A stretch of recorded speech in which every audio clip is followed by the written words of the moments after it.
ओम ओम ओम। आज हम फिर से भारतीय राज्य व्यवस्था का जो नोट्स पढ़ रहे हैं द ऑफिसर्स एकेडमी का,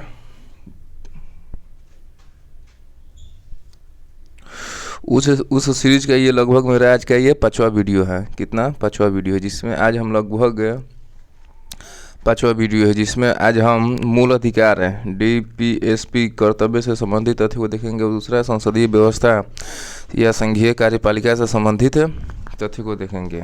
ये पूरा नोट्स है, इसको बढ़िया से पढ़ेंगे, हर एक को 2 बार रिवाइज करेंगे, ठीक है। और ये सभी एग्ज़ाम के दृष्टि से बहुत ही उपयोगी है। तो आइए शुरुआत करते हैं। आज का ये लगभग मेरा ये 5वां वीडियो है, इस सीरीज़ का 5वां वीडियो है, और इसके बाद एक और लास्ट वीडियो आएगा, ठीक है। और ये 6 वीडियो में लगभग पूरा पॉलिटी का है, यानी पूरा भारतीय राज्य व्यवस्था का समावेश कर दिया गया है द ऑफिसर्स एकेडमी की तरफ से। पूरा नोट्स बना दिया गया, ठीक है। आइए शुरू करते हैं।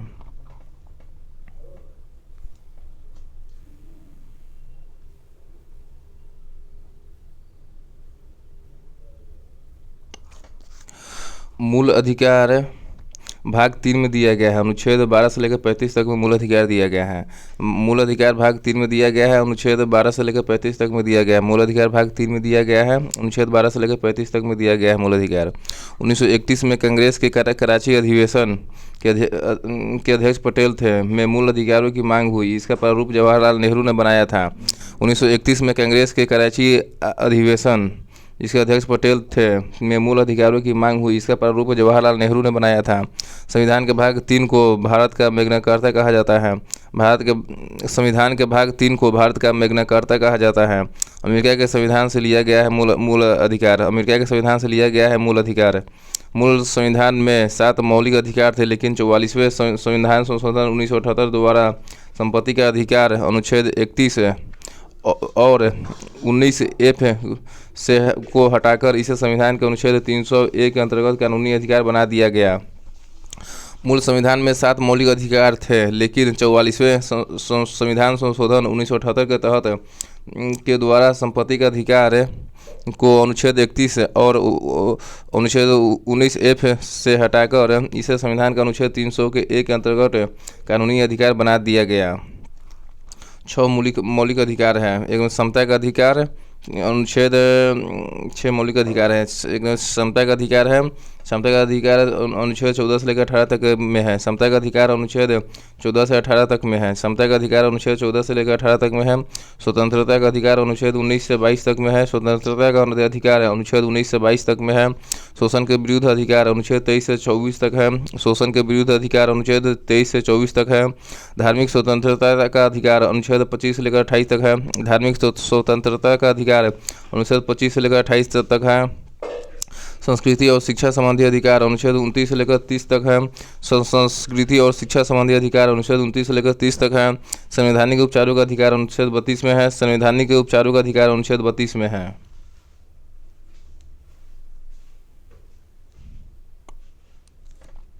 अनुच्छेद 12 में राज्य की परिभाषा दिया गया। अनुच्छेद 12 में राज्य की परिभाषा दिया गया है। अनुच्छेद 13 में मौलिक अधिकारों का उल्लंघन करने वाले कानूनों को अदालत शून्य घोषित कर सकती है। अनुच्छेद 13 के तहत मौलिक अधिकारों का उल्लंघन करने वाले कानूनों को अदालत शून्य घोषित कर सकता है। समता का अधिकार, समता का अधिकार अनुच्छेद 14 से लेकर 17 तक में है। क्षमता का अधिकार अनुच्छेद 14 से लेकर 18 तक में है। समता का अधिकार अनुच्छेद 14 से लेकर 18 तक में है। अनुच्छेद 14 में विधि के समक्ष क्षमता की बात कही गई है। अनुच्छेद 14 में विधि के समक्ष क्षमता की बात कही गई है। अनुच्छेद 14 में विधि के समक्ष क्षमता की बात की गई है। अनुच्छेद 15 में धर्म, नस्ल, जाति, लिंग या जन्म स्थान के आधार पर भेदभाव का निषेध किया गया है। अनुच्छेद 15 में धर्म, नस्ल, जाति, लिंग या जन्म स्थान के आधार पर भेदभाव का निषेध किया गया है।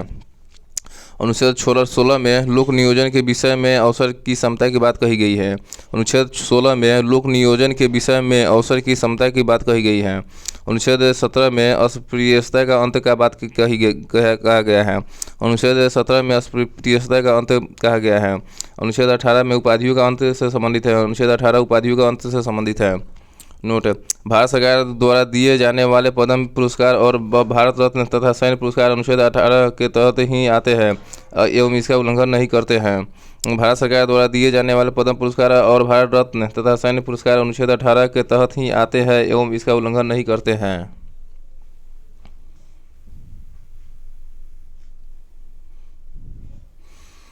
अनुच्छेद 14 में विधि के समक्ष क्षमता की बात कही गई। अनुच्छेद 14 में विधि के समक्ष क्षमता की बात कही गई है। विधि के समक्ष क्षमता यह विचार ब्रिटिश मूल का है। यह विचार ब्रिटिश मूल का है। विधि के समक्ष क्षमता इसमें शामिल है किसी व्यक्ति के पक्ष में विशिष्ट विशेषाधिकार की अनुपस्थिति। साधारण विधि के तहत सभी व्यक्तियों के लिए समान व्यवहार। कोई व्यक्ति विधि के ऊपर नहीं है। विधि के समक्ष क्षमता में शामिल है विषय है किसी व्यक्ति के पक्ष में विशिष्ट विशेषाधिकारों की अनुपस्थिति।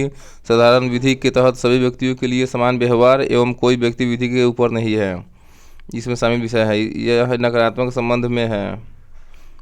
यह क्या है? नकारात्मक संबंध में है।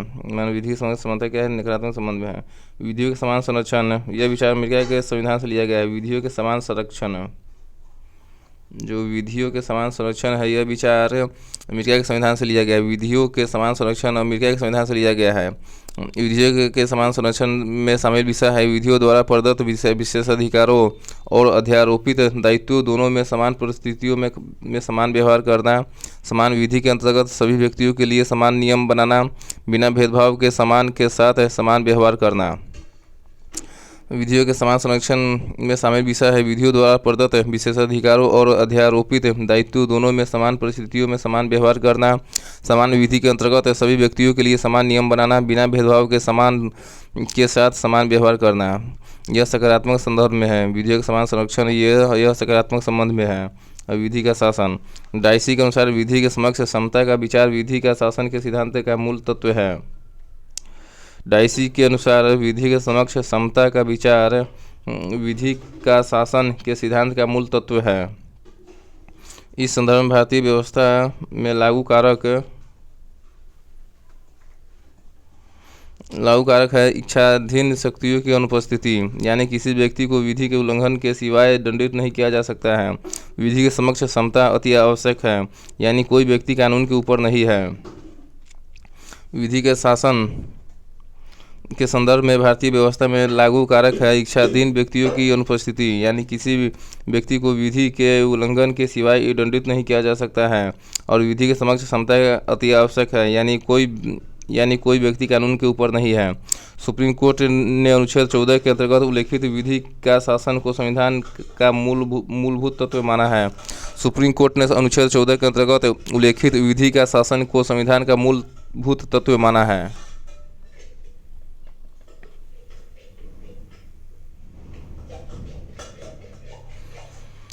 स्वतंत्रता का अधिकार अनुच्छेद 19 में दिया गया है। स्वतंत्रता का अधिकार अनुच्छेद 19 में दिया गया है। यह नागरिकों को 6 अधिकार प्रदान करता है।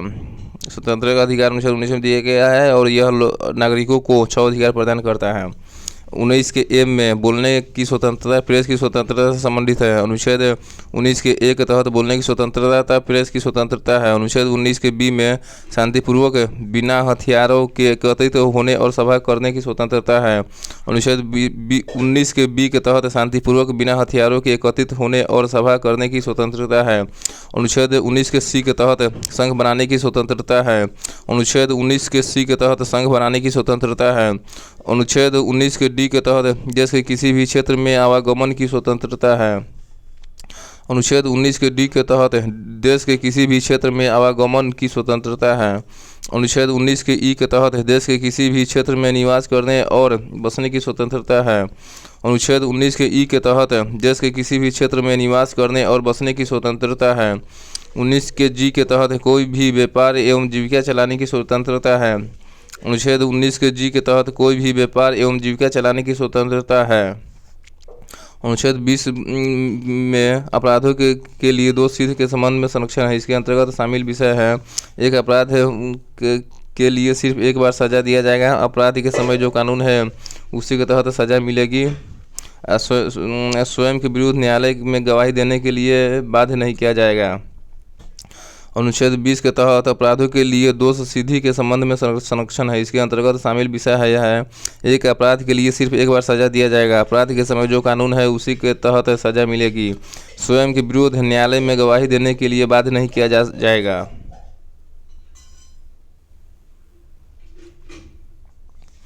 अनुच्छेद 21 में प्राण एवं दैहिक स्वतंत्रता के संरक्षण संबंधित है। अनुच्छेद 21 प्राण एवं दैहिक स्वतंत्रता का संरक्षण संबंधित है। इसमें शामिल विषय है: शीघ्र विचारण का अधिकार, एकांत कारावास के विरुद्ध अधिकार, फांसी में विलंब के विरुद्ध अधिकार, अभिरक्षा में हिंसा के विरुद्ध अधिकार, कार्यस्थल पर महिलाओं के लैंगिक उत्पीड़न के विरुद्ध अधिकार, पैर में डंडा बेड़ी डालने के विरुद्ध अधिकार, अच्छी सड़कों का अधिकार, प्रतिष्ठा का अधिकार, अपने पसंद के व्यक्ति से शादी का अधिकार। हादिया केस 2017 में कहा गया है।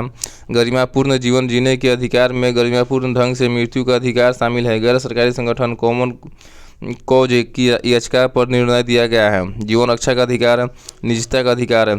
पुटाटा स्वामी केस 2007 में ये बात कहा गया है। अनुच्छेद 21 में प्राण एवं दैहिक स्वतंत्रता का संरक्षण है। इसमें शामिल विषय है: शीघ्र विचारण का अधिकार, एकांत कारावास के विरुद्ध अधिकार, फांसी में विलंब के विरुद्ध अधिकार, अभिरक्षा में हिंसा के विरुद्ध अधिकार, कार्यस्थल पर महिलाओं के लैंगिक उत्पीड़न के विरुद्ध अधिकार, पैर में डंडा बेड़ी डालने के विरुद्ध अधिकार, अच्छी सड़कों का अधिकार, प्रतिष्ठा का अधिकार, अपने पसंद के व्यक्ति से शादी का अधिकार। हदिया केस 2017 में कहा गया है। गरिमापूर्ण जीवन जीने के अधिकार में गरिमापूर्ण ढंग से मृत्यु का अधिकार शामिल है। गैर सरकारी संगठन कॉमन कॉज की याचिका पर निर्णय दिया गया है। जीवन रक्षा का अधिकार संबंधित है। निजता का अधिकार पुटा स्वामी केस 2017 से संबंधित है। ये सभी विषय अनुच्छेद 21 में आता है। अनुच्छेद 21 में आता है।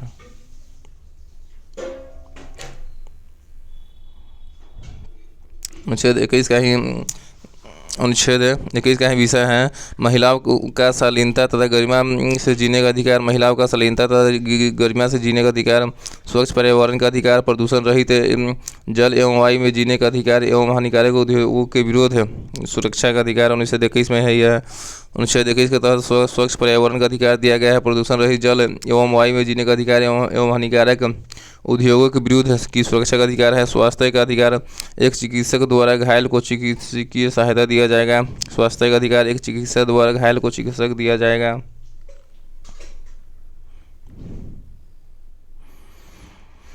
विदेशी यात्रा का अधिकार मेनका गांधीवाद 1978 में आया है। अनुच्छेद 21 के तहत विदेशी यात्रा का भी अधिकार दिया गया है। मेनका गांधीवाद 1978 में दिया गया है। आश्रय का अधिकार अनुच्छेद 21 के तहत आश्रय का अधिकार भी है। निःशुल्क कानूनी सहायता का भी अधिकार है। निःशुल्क कानूनी सहायता का भी अधिकार है अनुच्छेद 21 के तहत। राज्य के बाहर न जाने का अधिकार है। राज्य के बाहर न जाने का अधिकार है।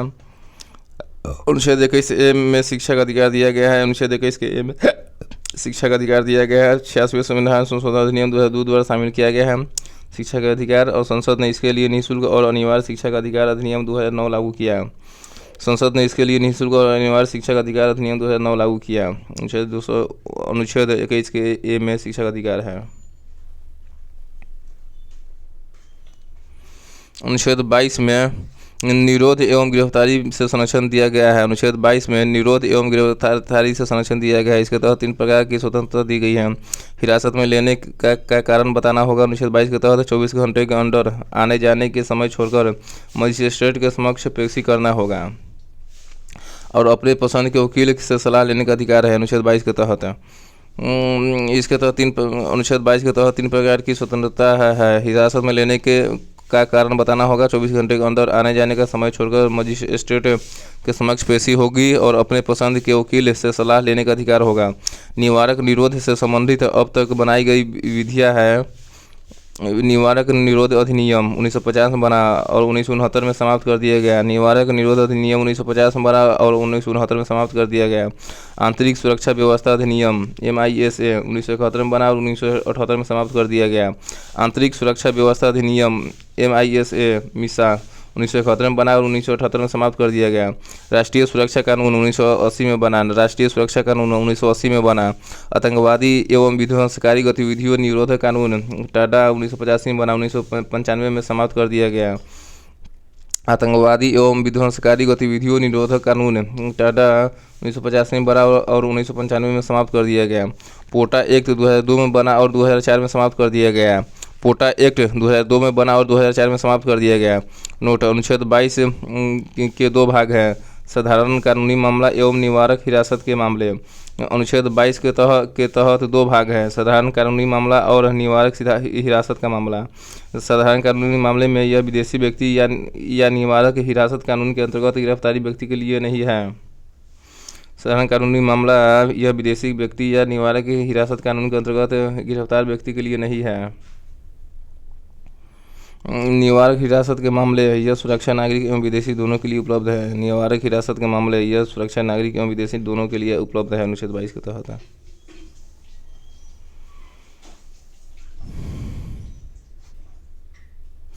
शोषण के विरुद्ध अधिकार। अनुच्छेद 23 के तहत मानव के दुर्व्यवहार और बलात्कार, श्रम का प्रतिबंध लगाया गया है। अनुच्छेद 23 के तहत मानव के दुर्व्यापार और बलात् श्रम पर प्रतिबंध लगाया गया है। अनुच्छेद 24 में बालकों के नियोजन का कारखानों में प्रतिबंध लगाया गया है। अनुच्छेद 24 के तहत बालकों के नियोजन का कारखानों में प्रतिबंध लगाया गया है। अनुच्छेद 23 के तहत मानव के दुर्व्यापार, देह का व्यापार और बलात् श्रम पर, जो बालक का श्रम, उस पर प्रतिबंध लगाया गया है। और अनुच्छेद 24 के तहत बालकों के नियोजन का कारखानों में प्रतिबंध लगाया गया है। धार्मिक स्वतंत्रता का अधिकार 25-28 तक है। अनुच्छेद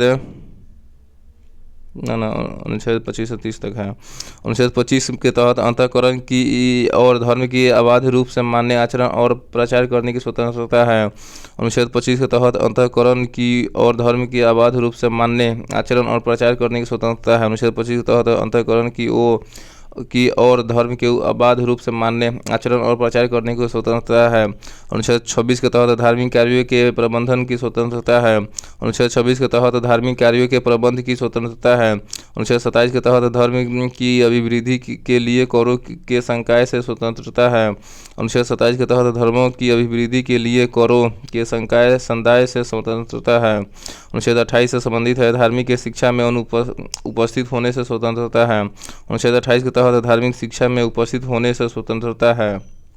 संस्कृति एवं शिक्षा संबंधी अधिकार। अनुच्छेद 29 में अल्पसंख्यक वर्गों के हितों का संरक्षण दिया गया है। अनुच्छेद 29 के तहत अल्पसंख्यक वर्गों के हितों का संरक्षण दिया गया है। अनुच्छेद 30 के तहत शिक्षा संस्थानों की स्थापना और प्रशासन करने का अल्पसंख्यक वर्गों का अधिकार दिया गया है। अनुच्छेद 30 के तहत शिक्षा संस्थानों की स्थापना और प्रशासन करने का अल्पसंख्यक वर्गों का अधिकार दिया गया है।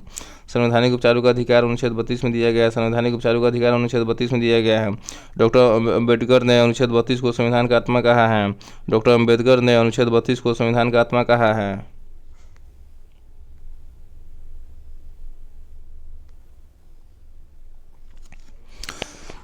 इसके तहत सुप्रीम कोर्ट 5 तरह के रिट जारी कर सकते हैं।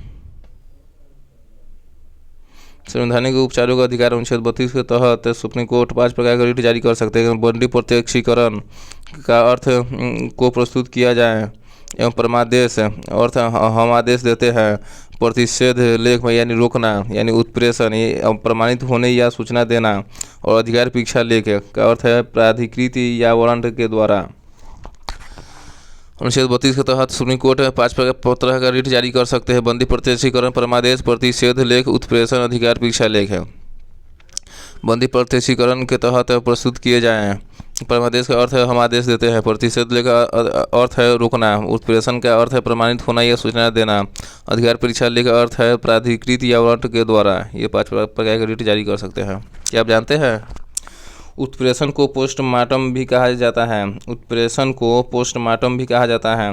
बंदी प्रत्यक्षीकरण को मनमाने निरोध के विरुद्ध व्यक्तिगत स्वतंत्रता का कवच कहते हैं। बंदी प्रत्यक्षीकरण को मनमाने निरोध के विरुद्ध व्यक्तिगत स्वतंत्रता का कवच कहते हैं। परमादेश को जागृति कॉल भी कहते हैं क्योंकि यह सोए हुए अधिकारियों को अपना कर्तव्य निभाने हेतु जगाता है। परमादेश को जागृति कॉल भी कहते हैं क्योंकि यह सोए हुए अधिकारियों को अपना कर्तव्य निभाने हेतु जगाता है। केवल नागरिकों को प्राप्त मूल अधिकार है। अनुच्छेद 15, 16, 19, 29 और 30 केवल नागरिकों को प्राप्त मूल अधिकार है। अधिकार मिलता है अनुच्छेद 15 के तहत, अनुच्छेद 16 के तहत, अनुच्छेद 19 के तहत, अनुच्छेद 29 के तहत और अनुच्छेद 30 के तहत। नागरिकों एवं विदेशियों को प्राप्त मूल अधिकार है। अनुच्छेद 14, अनुच्छेद 20, अनुच्छेद 21, अनुच्छेद 21 के क, अनुच्छेद 22, अनुच्छेद 23 और अनुच्छेद 24 से लेकर 28 तक है। नागरिकों एवं विदेशियों को प्राप्त मूल अधिकार है। अनुच्छेद 14, 20, अनुच्छेद 21 क, अनुच्छेद 22, 23 और अनुच्छेद 24 से लेकर 28 तक है।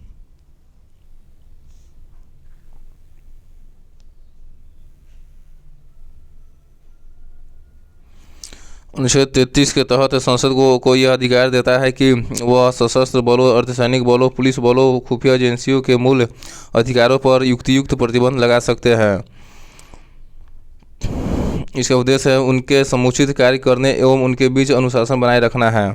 अनुच्छेद 33 के अंतर्गत विधि निर्माण का अधिकार सिर्फ संसद को है, न कि राज्य विधानमंडल को। कानून को किसी न्यायालय में किसी मूल अधिकार के उल्लंघन के संबंध में चुनौती नहीं दी जा सकती है। अनुच्छेद 33 के माध्यम से संसद को यह अधिकार देता है कि वह सशस्त्र बलों और सैनिक बलों, पुलिस बलों, खुफिया एजेंसियों के मूल अधिकारों पर युक्तियुक्त प्रतिबंध लगा सकते हैं। इसका उद्देश्य है कि उनके समुचित कार्य करने एवं उनके बीच अनुशासन बनाए रखना है। अनुच्छेद 33 के अंतर्गत विधि निर्माण का अधिकार सिर्फ संसद को है, न कि राज्य विधानमंडल को। कानून को किसी न्यायालय में किसी मूल अधिकार के उल्लंघन के संबंध में चुनौती नहीं दी जा सकती है। अनुच्छेद 34 के तहत मूल अधिकारों पर तब प्रतिबंध लगाता है जब भारत में कहीं भी मार्शल लॉ लागू हो। यह ऐसी स्थिति का परिचायक है जहां सेना द्वारा सामान्य प्रशासन को अपने नियम कानून के तहत संचालित किया जाता है। इस तरह वहां साधारण कानून निलंबित हो जाता है और सरकारी कार्यों को सैन्य अधिकरणों के अधीन किया जाता है। यह सैन्य कानून से अलग है जो कि सशस्त्र बलों पर लागू होता है। अनुच्छेद 34 मूल अधिकारों पर तब प्रतिबंध लगाता है जब भारत में कहीं भी मार्शल लॉ लागू हो। अनुच्छेद 34 ऐसी स्थिति का परिचायक है जहां सेना द्वारा सामान्य प्रशासन को अपने नियम कानूनों के तहत संचालित किया जाता है। इस तरह वहां साधारण कानून निलंबित हो जाता है और सरकारी कार्यों को सैन्य अधिकरणों के अधीन किया जाता है। यह सैन्य कानूनों से अलग है जो कि सशस्त्र बलों पर लागू होता है। अनुच्छेद 35 केवल संसद को, न कि राज्य विधानमंडल, कुछ विशेष मौलिक अधिकारों को प्रभावी बनाने के लिए कानून बनाने का शक्ति प्रदान करता है। अनुच्छेद 35 केवल संसद को, न कि राज्य विधानमंडल को, कुछ विशेष मौलिक अधिकारों को प्रभावी बनाने के लिए कानून बनाने की शक्ति प्रदान करता है।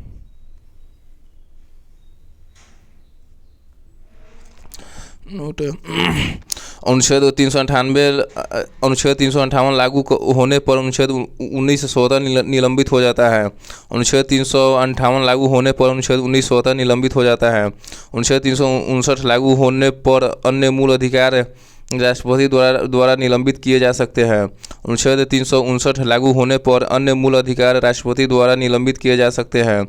44वां संविधान संशोधन ने आपातकाल के दौरान अनुच्छेद 20 और 21 के निलंबन पर पाबंदी लगाई है। 44वां संविधान संशोधन ने आपातकाल के दौरान अनुच्छेद 20 और 21 के निलंबन पर पाबंदी लगाई है। मौलिक अधिकारों में संशोधन पर सुप्रीम कोर्ट के निर्णय।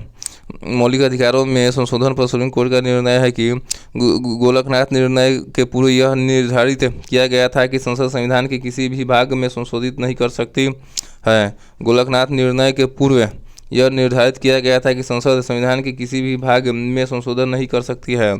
गोलकनाथ बनाम पंजाब राज्यवाद 1967 में आया। इसके तहत संसद अनुच्छेद 368 में निर्धारित प्रक्रिया के माध्यम से मूल अधिकारों में संशोधन नहीं कर सकती है। गोलकनाथ बनाम पंजाब राज्यवाद आया 1967 में। इसके तहत संसद अनुच्छेद 368 में निर्धारित प्रक्रिया के माध्यम से मूल अधिकारों में संशोधन नहीं कर सकती है। 24वां संविधान संशोधन हुआ 1971 में। इंदिरा गांधी के समय यह प्रावधान किया गया कि संसद मूल अधिकारों में संशोधन कर सकती है। 24वां संविधान संशोधन 1971 के तहत इंदिरा गांधी के समय में यह प्रावधान किया गया कि संसद मूल अधिकारों में संशोधन कर सकती है। केशवानंद भारतीवाद 1973 में आया। संसद अनुच्छेद 368 के तहत मूल अधिकारों में संशोधन कर सकती है लेकिन मूल ढांचे को प्रभावित किए बिना। केशवानंद भारतीवाद 1973 में आया है। इसके तहत संसद अनुच्छेद 368 के तहत मूल अधिकारों में संशोधन कर सकती है लेकिन मूल ढांचे को प्रभावित किए बिना। 42वां संविधान संशोधन 1976 के तहत अनुच्छेद 368 में खंड 4 और 5 को जोड़कर व्यवस्था की गई कि मूल अधिकारों में किए गए संशोधन को किसी न्यायालय में प्रश्नगत नहीं किया जा सकता है। 42वां संविधान संशोधन 1976 के तहत अनुच्छेद 368 में खंड 4 और 5 जोड़कर व्यवस्था की गई कि मूल अधिकार में किए गए संशोधन को किसी न्यायालय में प्रश्नगत नहीं किया जा सकता है। मिनर्वा मिल्स वाद 1980 के तहत संविधान के आधारभूत लक्षणों की रक्षा का अधिकार न्यायालय को है। इसके तहत 42वें संविधान संशोधन द्वारा की गई व्यवस्था को समाप्त कर दिया गया।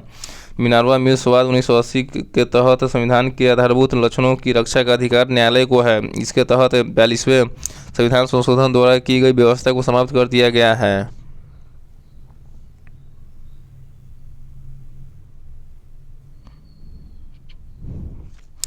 राज्य के नीति निर्देशक तत्व भाग 4 में है और अनुच्छेद 36 लेकर 51 तक में इसका चर्चा है। राज्य के नीति निर्देशक तत्व भाग 4 में है और राज्य के नीति निर्देशक तत्व की चर्चा अनुच्छेद 36 से लेकर अनुच्छेद 36 से लेकर 51 तक में है। राज्य के नीति निर्देशक तत्व आयरलैंड के संविधान से लिया गया है। राज्य के नीति निर्देशक तत्व आयरलैंड के संविधान से लिया गया है। मूल अधिकारों के साथ निर्देशक तत्व संविधान की आत्मा और दर्शन है। मूल अधिकारों के साथ निर्देशक तत्व संविधान की आत्मा और दर्शन है। राज्य के नीति निर्देशक तत्व का उद्देश्य है लोक कल्याणकारी राज्य की स्थापना के जरिए आर्थिक और सामाजिक लोकतंत्र की पुष्टि करना। राज्य के नीति निर्देशक तत्व का उद्देश्य है लोक कल्याणकारी राज्य की स्थापना के जरिए आर्थिक और सामाजिक लोकतंत्र की पुष्टि करना। इनकी प्रकृति गैर न्यायोचित है, तथापि कानून की संवैधानिक मान्यता के विवरण में न्यायालय इन्हें देखता है। निर्देशक तत्व की प्रकृति गैर न्यायोचित है, तथापि कानून की संवैधानिक मान्यता के विवरण में न्यायालय इन्हें देखता है। अनुच्छेद 37 के तहत निर्देशक तत्व देश के शासन में मूलभूत है और विधि बनाने में इन्हें तत्वों को लागू करना राज्य का कर्तव्य होगा। अनुच्छेद 37 के तहत निर्देशक तत्व देश के शासन में मूलभूत है और विधि बनाने में इन्हें तत्वों को लागू करना राज्य का कर्तव्य होगा। कल्याणकारी राज्य शब्द का संविधान में उल्लेख नहीं किया गया है। कल्याणकारी राज्य शब्द का संविधान में उल्लेख नहीं किया गया है। निर्देशक तत्व का वर्गीकरण। समाजवादी सिद्धांत। समाजवादी सिद्धांत ये सिद्धांत समाजवाद के आलोक में है। ये लोकतांत्रिक समाजवादी राज्य का खाका खींचते हैं जिनका लक्ष्य सामाजिक एवं आर्थिक न्याय प्रदान करना है। इसमें शामिल अनुच्छेद 38। समाजवादी सिद्धांत समाजवाद के आलोक में है। ये लोकतांत्रिक समाजवादी राज्य का खाका खींचते हैं जिनका लक्ष्य सामाजिक एवं आर्थिक न्याय प्रदान करना है। इसमें शामिल अनुच्छेद 38 के तहत लोक कल्याण की अभिवृद्धि के लिए सामाजिक, आर्थिक और राजनीतिक न्याय द्वारा सामाजिक व्यवस्था सुनिश्चित करना। 44वें संविधान संशोधन द्वारा आय, प्रतिष्ठा, सुविधाओं और अवसरों की असमानता को समाप्त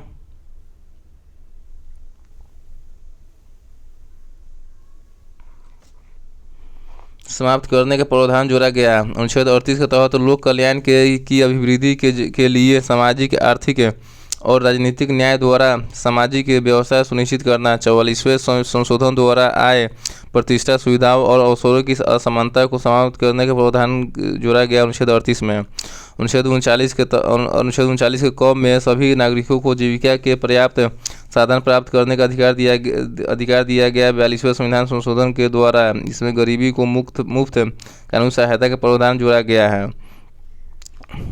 अनुच्छेद 19 के क में सभी नागरिकों को जीविका के पर्याप्त साधन प्राप्त करने का अधिकार दिया गया है। 42वें संविधान संशोधन द्वारा इसमें गरीबों को मुफ्त कानूनी सहायता का प्रावधान दिया गया है। ख में सामूहिक हित के लिए समुदाय का भौतिक संसाधनों का संवितरण का बात कहा गया है। अनुच्छेद 39 के ख में सामाजिक हित के लिए समुदाय के भौतिक संसाधनों का संवितरण कहा गया है। अनुच्छेद 39 के ग में धन और उत्पादन के साधनों का संकीर्तन रोकना कहा गया है। अनुच्छेद 39 के ग में धन और उत्पादन के साधनों का संकीर्तन रोकना है। समान काम के लिए समान वेतन की बात कहा गया है। अनुच्छेद 19 के घ में समान काम के लिए समान वेतन का बात कहा गया है। घ में अंग में कामगारों के स्वास्थ्य और शक्ति तथा बालकों की सुकुमार अवस्था के दुरुपयोग से संरक्षण संबंधित है। अनुच्छेद 39 का अंग कर्मकारों के स्वास्थ्य और शक्ति तथा बालकों की सुकुमार अवस्था के दुरुपयोग से संरक्षण से है। च में कहा गया है बालकों को स्वास्थ्य विकास के अवसर 42वें संशोधन द्वारा जोड़ा गया। अनुच्छेद 39 के च में बालकों को स्वास्थ्य विकास के अवसर 42वें संशोधन द्वारा जोड़ा गया। अनुच्छेद 41 में कहा गया है काम, शिक्षा और बुढ़ापा की दशाओं में लोक सहायता पाने का अधिकार दिया गया है। अनुच्छेद 41 के तहत काम, शिक्षा और बुढ़ापा की दशाओं में लोक सहायता पाने का अधिकार दिया गया है। अनुच्छेद 42 के तहत काम की न्यायसंगत और मनोचित दशाओं तथा प्रसूति सहायता का उपबंध करना है। अनुच्छेद 42 के तहत काम का न्यायसंगत और मानवोचित दशाओं का तथा प्रसूति सहायता का उपबंध करना है। अनुच्छेद 43 के तहत सभी कर्मकारों के लिए निर्वाह मजदूरी, विशिष्ट जीवन स्तर तथा सामाजिक और सांस्कृतिक अवसर उपलब्ध कराना है। अनुच्छेद 43 के तहत सभी कर्मकारों के लिए निर्वाह मजदूरी, विशिष्ट जीवन स्तर तथा सामाजिक और सांस्कृतिक अवसर उपलब्ध कराना है। अनुच्छेद 43 के क के तहत उद्योगों के प्रबंधन में कर्मकारों के भाग लेने के लिए कदम उठाना 42वें संशोधन द्वारा जोड़ा गया। अनुच्छेद 43 के क उद्योगों के प्रबंधन में कर्मकारों के भाग लेने के लिए कदम उठाना से संबंधित है, 42वें संशोधन द्वारा जोड़ा गया। अनुच्छेद 47 पोषाहार स्तर और जीवन स्तर को ऊंचा करना तथा लोक स्वास्थ्य का सुधार करना है। अनुच्छेद 47 के तहत पोषाहार स्तर और जीवन स्तर को ऊंचा करना तथा लोक स्वास्थ्य का सुधार करना से संबंधित है, अनुच्छेद 47 है।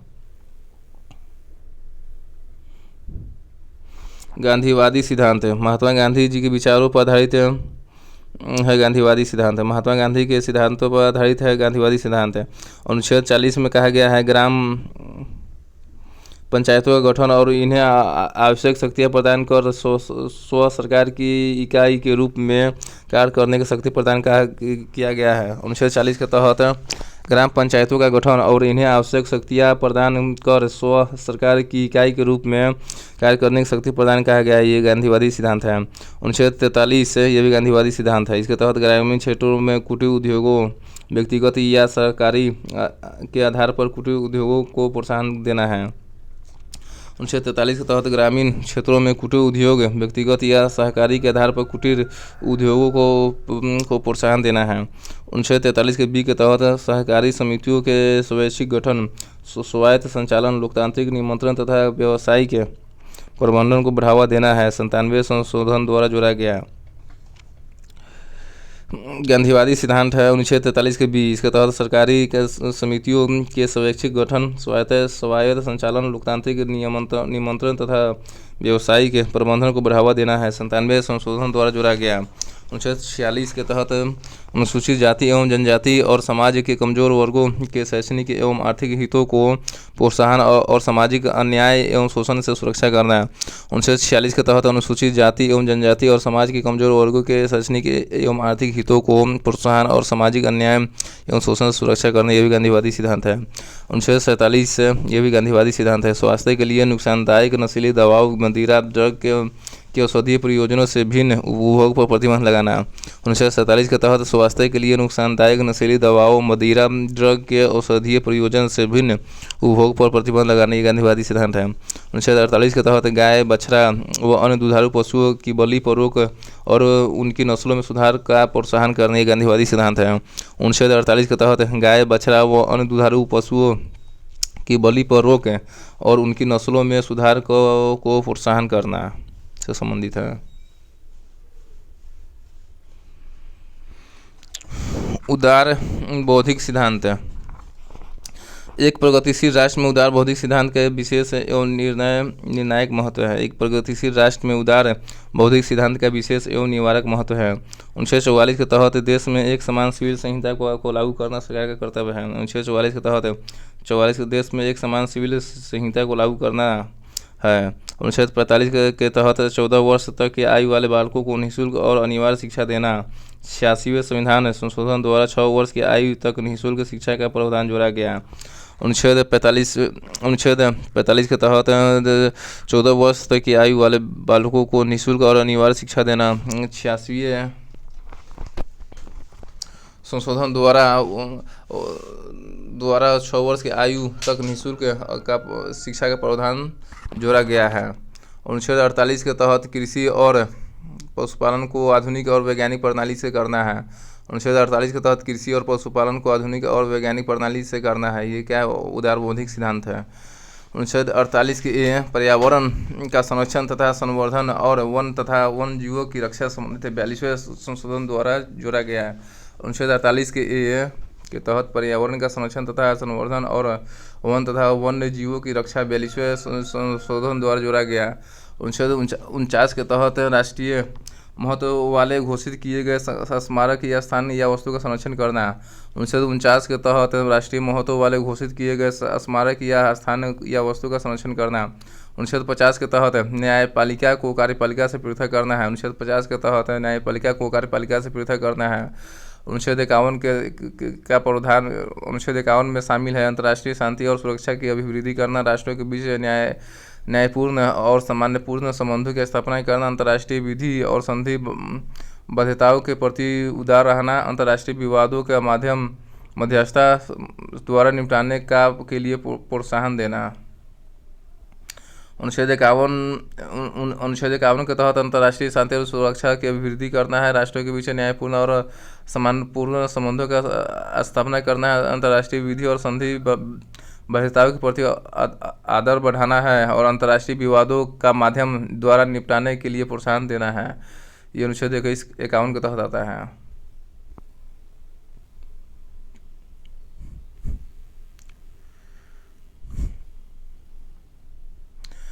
निर्देशक तत्वों पर विद्वानों के विचार। के.टी. शाह ने कहा, राज्य की नीति निर्देशक तत्व एक ऐसी चेक है जो बैंक की सुविधा अनुसार अदा की जाएगी।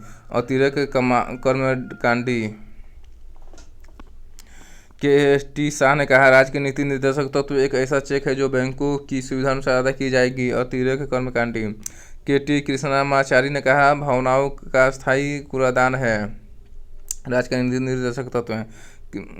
टी. कृष्णमाचारी ने कहा, भावनाओं का स्थायी कूड़ा घर है नीति निर्देशक तत्व है। के.सी. वेयर ने कहा, लक्ष्य एवं आकांक्षाओं का घोषणा पत्र है निर्देशक तत्व है। के.सी. वेयर ने कहा, लक्ष्य एवं आकांक्षाओं का घोषणा पत्र है डीपीएसपी। सर आइवर जेनिंग्स ने कहा, कर्मकांडी आकांक्षा इन तत्वों का कोई नियमित प्रतिमान दर्शन नहीं है, ये तत्व समाजवाद के बिना फेबियन समाजवाद है। सर आइवर जेनिंग्स ने कहा कि राज्य की नीति निर्देशक तत्व कर्मकांडी आकांक्षा है, इन तत्वों का कोई नियमित प्रतिमान दर्शन नहीं है, ये तत्व समाजवाद के बिना फेबियन समाजवाद है। के. संठानम ने कहा, इन तत्वों से केंद्र और राज्य के बीच संवैधानिक टकराव होगा। के. संठानम ने कहा राज्य की नीति निर्देशक तत्वों के बारे में कि इन तत्वों से केंद्र और राज्य के बीच संवैधानिक टकराव होगा। ग्रेनविल ऑस्टिन ने कहा, निर्देशक तत्व और अधिकार संविधान की मूल आत्मा है। ग्रेनविल ऑस्टिन ने कहा, निर्देशक तत्व और अधिकार संविधान की मूल आत्मा है। डॉक्टर अम्बेडकर ने कहा, निर्देशक तत्व विधायिका और कार्यपालिका के लिए अनुदेश है। डॉक्टर अम्बेडकर ने कहा, निर्देशक तत्व विधायिका और कार्यपालिका के लिए अनुदेश है। बी.एन. राव ने कहा, निर्देशक तत्व राज्य प्राधिकारियों के लिए नैतिक आवश्यकता और शैक्षणिक मूल है। बी.एन. राव ने कहा, निर्देशक तत्व राज्य प्राधिकारियों के लिए नैतिक आवश्यकता और शैक्षणिक मूल है।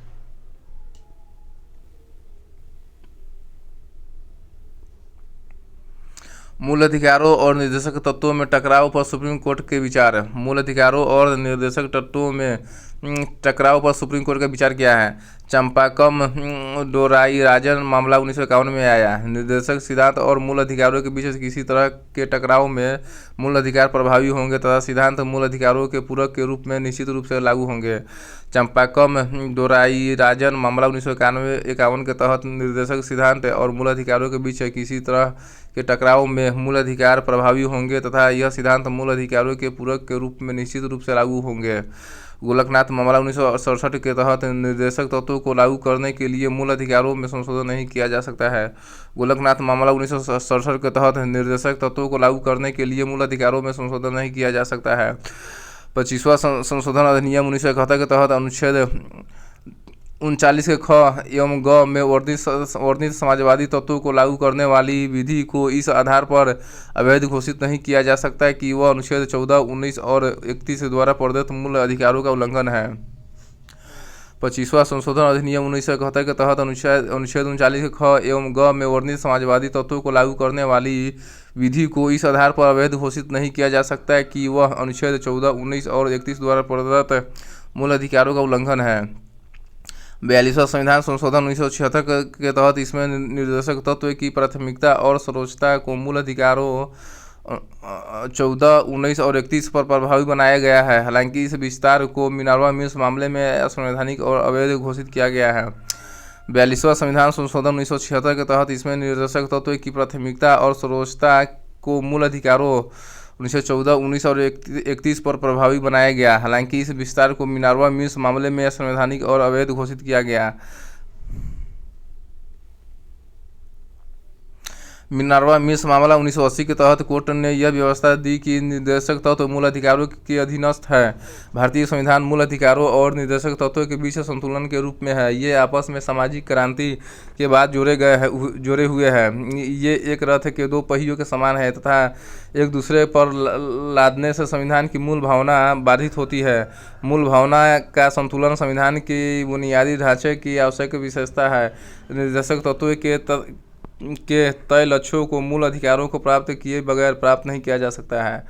मिनर्वा मिल्स मामला 1980 के तहत कोर्ट ने यह व्यवस्था दी कि निर्देशक तत्व मूल अधिकारों के अधीनस्थ है। भारतीय संविधान मूल अधिकारों और निर्देशक तत्वों के बीच संतुलन के रूप में है। ये आपस में सामाजिक क्रांति के बाद जुड़े हुए हैं। ये एक रथ के दो पहिए के समान है तथा एक दूसरे पर लादने से संविधान की मूल भावना बाधित होती है। मूल भावना और संतुलन संविधान के बुनियादी ढांचे की आवश्यक विशेषता है। निर्देशक तत्वों के तय लक्ष्यों को मूल अधिकारों को प्राप्त किए बगैर प्राप्त नहीं किया जा सकता है।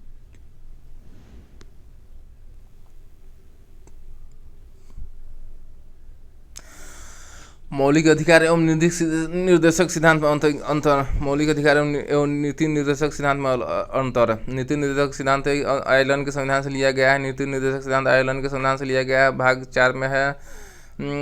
नीति निर्देशक सिद्धांत भाग 4 में दिया गया। नीति निर्देशक सिद्धांत लागू कराने के लिए न्यायालय नहीं जाया जा सकता है। नीति निर्देशक सिद्धांत को लागू कराने के लिए न्यायालय नहीं जाया जा सकता है। समाज के भलाई के लिए किया गया है। नीति निर्देशक सिद्धांत ये समाज की भलाई के लिए है। नीति निर्देशक सिद्धांत को राजनीतिक मान्यता प्राप्त है। राजनीतिक मान्यता प्राप्त है नीति निर्देशक सिद्धांत को। सरकार के अधिकारों को बढ़ाता है सकारात्मक रूप से। निर्देशक सिद्धांत सरकार के अधिकारों को बढ़ाता है। सरकार के द्वारा लागू करने के बाद भी नागरिक को प्राप्त होता है।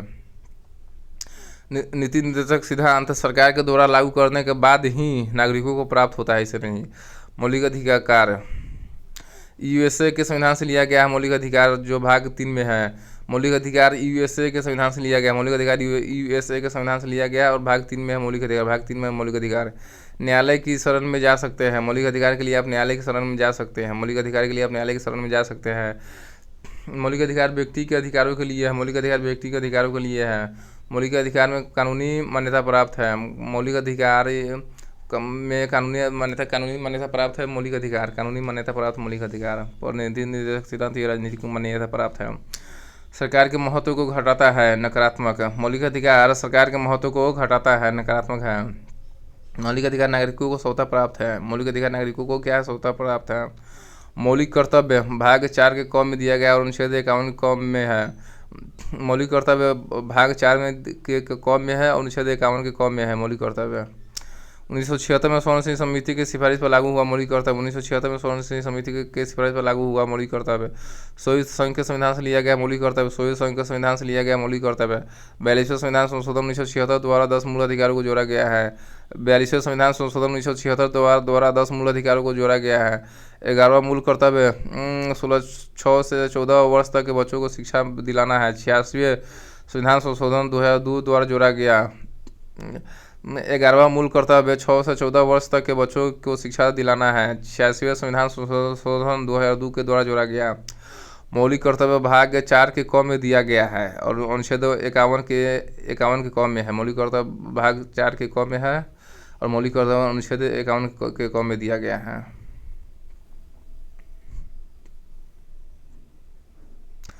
मूल कर्तव्यों की विशेषता है। मूल कर्तव्य गैर न्यायोचित है। मूल कर्तव्य गैर न्यायोचित है, ये विशेषता है मूल कर्तव्य की विशेषता। इसमें कुछ नैतिक कर्तव्य है तो कुछ नागरिक है। मूल कर्तव्यों की विशेषता है, इसमें कुछ नैतिक कर्तव्य है तो कुछ नागरिक है। मूल कर्तव्य केवल नागरिकों के लिए है। मूल कर्तव्य केवल नागरिकों के लिए है। नागरिकों के अधिकार और कर्तव्य आपस में संबंधित और अविभाज्य है। मूल कर्तव्य की विशेषता है कि नागरिकों के अधिकार और कर्तव्य आपस में संबंधित और अविभाज्य हैं। मूल कर्तव्यों की सूची। प्रत्येक नागरिकों को यह कर्तव्य होगा कि संविधान का पालन करें एवं उसके आदर्शों, संस्थाओं, राष्ट्र ध्वज और राष्ट्रगान का आदर करें। मूल कर्तव्य है। मूल कर्तव्य में 11 कर्तव्य दिया गया है। संविधान का पालन करें, उसके आदर्शों, संस्थाओं एवं राष्ट्र ध्वज और राष्ट्रगान का आदर करें। स्वतंत्रता के लिए हमारे राष्ट्रीय आंदोलन को प्रेरित करने वाले उच्च आदर्शों को हृदय में संजोए रखें और उनका पालन करें। स्वतंत्रता के लिए हमारे राष्ट्रीय आंदोलन को प्रेरित करने वाले उच्च आदर्शों को हृदय में संजोए रखें, उनका पालन करें। भारत की प्रभुता, एकता और अखंडता की रक्षा करें और अक्षुण्ण रखें। मूल कर्तव्य है कि भारत की प्रभुता, एकता और अखंडता की रक्षा करें और अक्षुण्ण रखें। देश की रक्षा करें। चौथा, देश की रक्षा करें। पांचवा, भारत के सभी लोगों में समरसता और समानता, भ्रातृत्व की भावना का निर्माण करें। भारत के सभी लोगों में समरसता और समानता, भ्रातृत्व की भावना का निर्माण करें। हमारी सामाजिक संस्कृति की गौरवशाली परंपरा का महत्व समझें और उसकी परीक्षण करें। 6 नंबर में हमारी सामाजिक संस्कृति की गौरवशाली परंपरा का महत्व समझें और उनका परीक्षण करें। प्राकृतिक पर्यावरण की रक्षा और उसका संवर्धन करें। मूल कर्तव्य है कि प्राकृतिक पर्यावरण की रक्षा और उसका संवर्धन करें। वैज्ञानिक दृष्टिकोण और ज्ञानार्जन की भावना का विकास करें। मूल कर्तव्य है कि वैज्ञानिक दृष्टिकोण और ज्ञानार्जन की भावना का विकास करें। सार्वजनिक संपत्ति को सुरक्षित रखें। मूल कर्तव्य है कि सार्वजनिक संपत्ति को सुरक्षित रखें। व्यक्तिगत एवं सामूहिक गतिविधियों के सभी क्षेत्रों में उत्कर्ष की ओर बढ़ने का सतत प्रयास करें। मूल कर्तव्य है कि व्यक्तिगत एवं सामूहिक गतिविधियों के सभी क्षेत्रों में उत्कर्ष की ओर बढ़ने का सतत प्रयास करें। माता पिता या संरक्षक द्वारा 6 से 14 वर्ष के बच्चों हेतु प्राथमिक शिक्षा प्रदान करना है। मूल कर्तव्य है कि माता पिता या संरक्षक द्वारा 6 से 14 वर्ष के बच्चों हेतु प्राथमिक शिक्षा प्रदान करना है। अब पढ़ेंगे संघीय व्यवस्था या संघीय कार्यपालिका से संबंधित तथ्यों को पढ़ेंगे। ठीक है।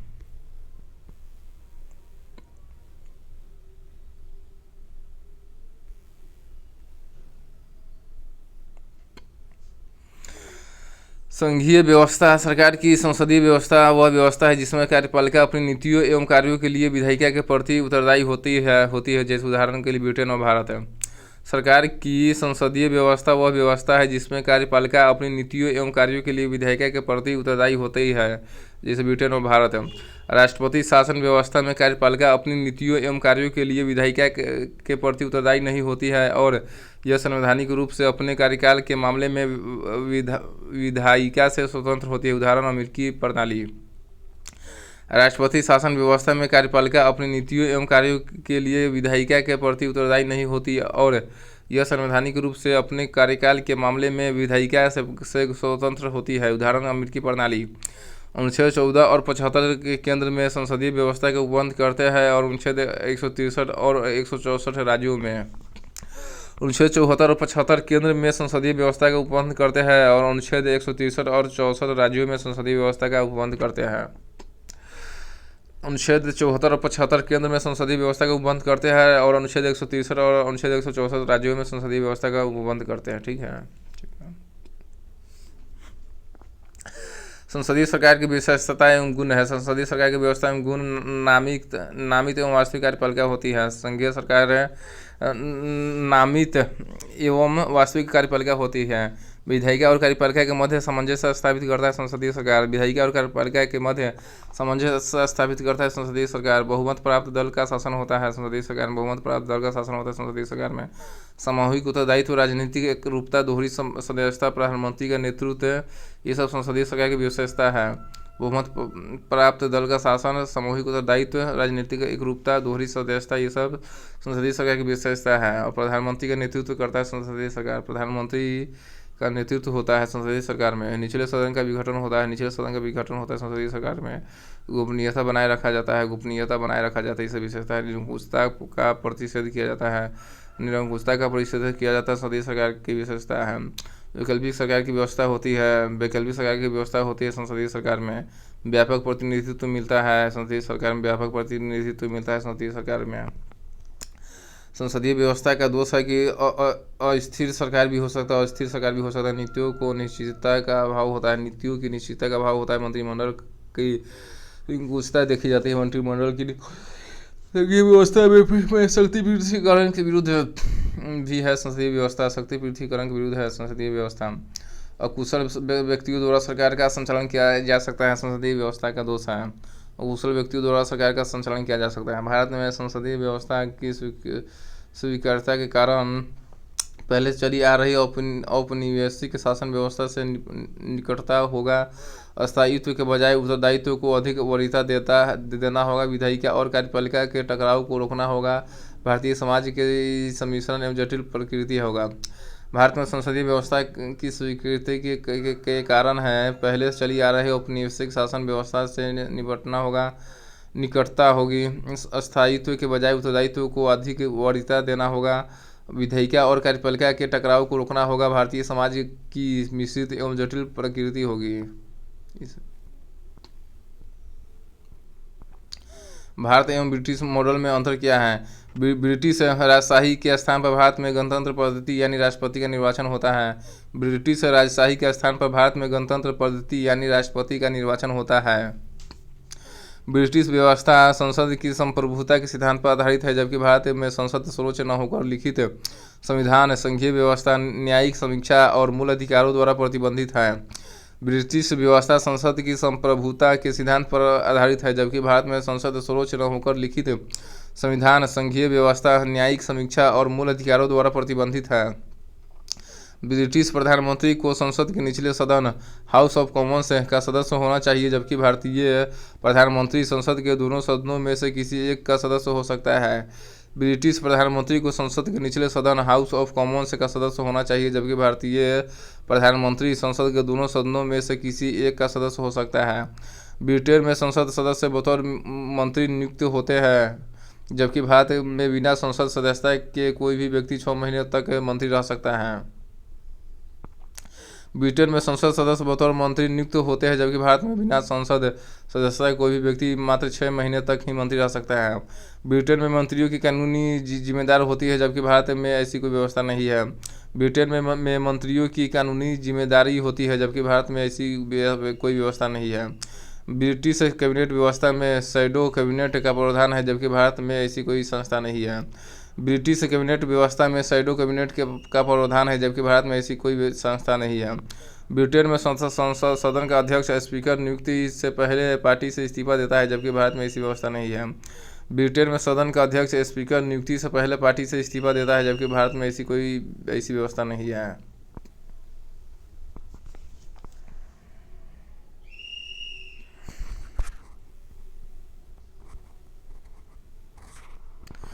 संघीय कार्यपालिका भाग 5 में दिया गया है और अनुच्छेद 52 से लेकर 78 में दिया गया है। संघीय कार्यपालिका भाग 5 में दिया गया है और अनुच्छेद 52 से लेकर 78 तक में दिया गया है। संघीय कार्यपालिका भाग 5 में और अनुच्छेद 52 से लेकर 78 तक में दिया गया है। राष्ट्रपति अनुच्छेद 52 के तहत आता है। राष्ट्रपति का वर्णन अनुच्छेद 52 में है। अनुच्छेद 53 में भारतीय संघ की कार्यपालिका शक्ति राष्ट्रपति में निहित है। अनुच्छेद 53 के तहत भारतीय संघ की कार्यपालिका शक्ति राष्ट्रपति में निहित है।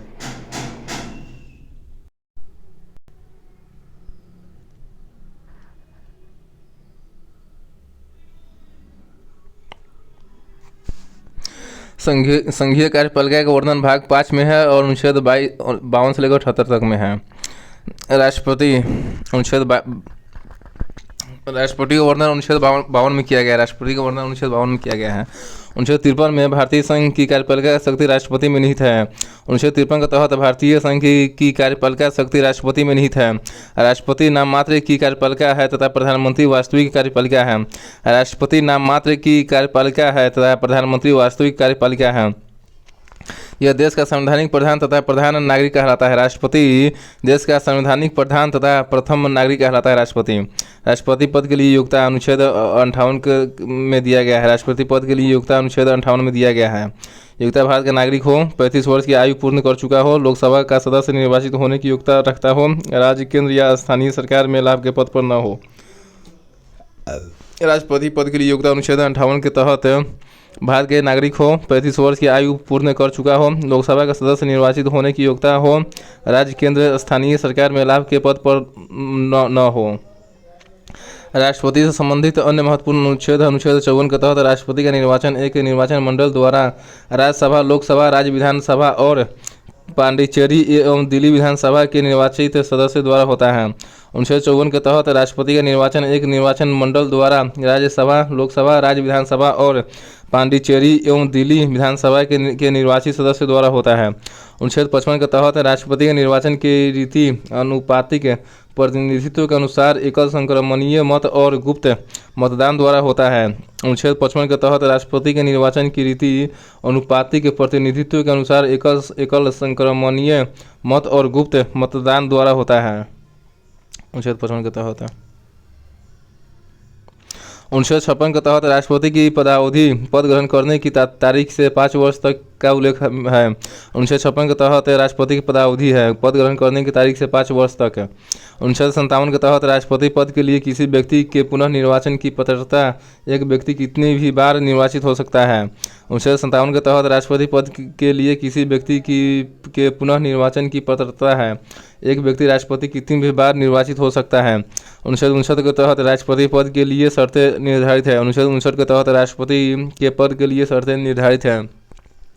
अनुच्छेद 60 के तहत राष्ट्रपति द्वारा शपथ प्रतिज्ञान संबंधित है। अनुच्छेद 60 के तहत राष्ट्रपति द्वारा शपथ प्रतिज्ञान संबंधित है। अनुच्छेद 61 के तहत राष्ट्रपति पर महाभियोग की प्रक्रिया संसद के किसी भी सदन द्वारा राष्ट्रपति को 14 दिन पहले लिखित सूचना देकर यह एक अर्धन्यायिक प्रक्रिया है। अनुच्छेद 61 के तहत राष्ट्रपति पर महाभियोग की प्रक्रिया लगाया जा सकता है संसद के किसी भी सदन द्वारा राष्ट्रपति को 14 दिन पहले लिखित सूचना देकर। राष्ट्रपति महाभियोग यह एक क्या अर्धन्यायिक प्रक्रिया है। अनुच्छेद 61 के तहत राष्ट्रपति चुनाव में नामांकन उम्मीदवार के प्रस्तावक और अनुमोदकों की संख्या कम से कम 50 निर्वाचक संसद या विधायक की हो। उम्मीदवार के प्रस्तावक और अनुमोदक करने वाले की संख्या कम से कम 50 निर्वाचक सांसद और विधायक की हो। जमानत राशि 15,000 रुपये होती है। राष्ट्रपति की जमानत राशि 15,000 रुपये होती है। जमानत राशि जब्त होना कम से कम कुल डाले गए मतों का 1/6 भाग होना चाहिए। कम होने पर जमानत राशि जब्त हो जाएगा। जमानत राशि जब्त होना कम से कम कुल डाले गए मतों का 1/6 भाग होना चाहिए। राष्ट्रपति के वेतन भत्ते मासिक वेतन 5 लाख रुपये मिलता है आयकर से जो मुक्त होता है। मासिक वेतन 5 लाख रुपये मिलता है राष्ट्रपति को जो आयकर से मुक्त होता है। निःशुल्क निवास स्थान होता है राष्ट्रपति भवन तथा संसद द्वारा स्वीकृति अन्य भत्ते संबंधित है। निःशुल्क निवास स्थान होता है राष्ट्रपति भवन तथा संसद द्वारा स्वीकृत अन्य भत्ते होते हैं।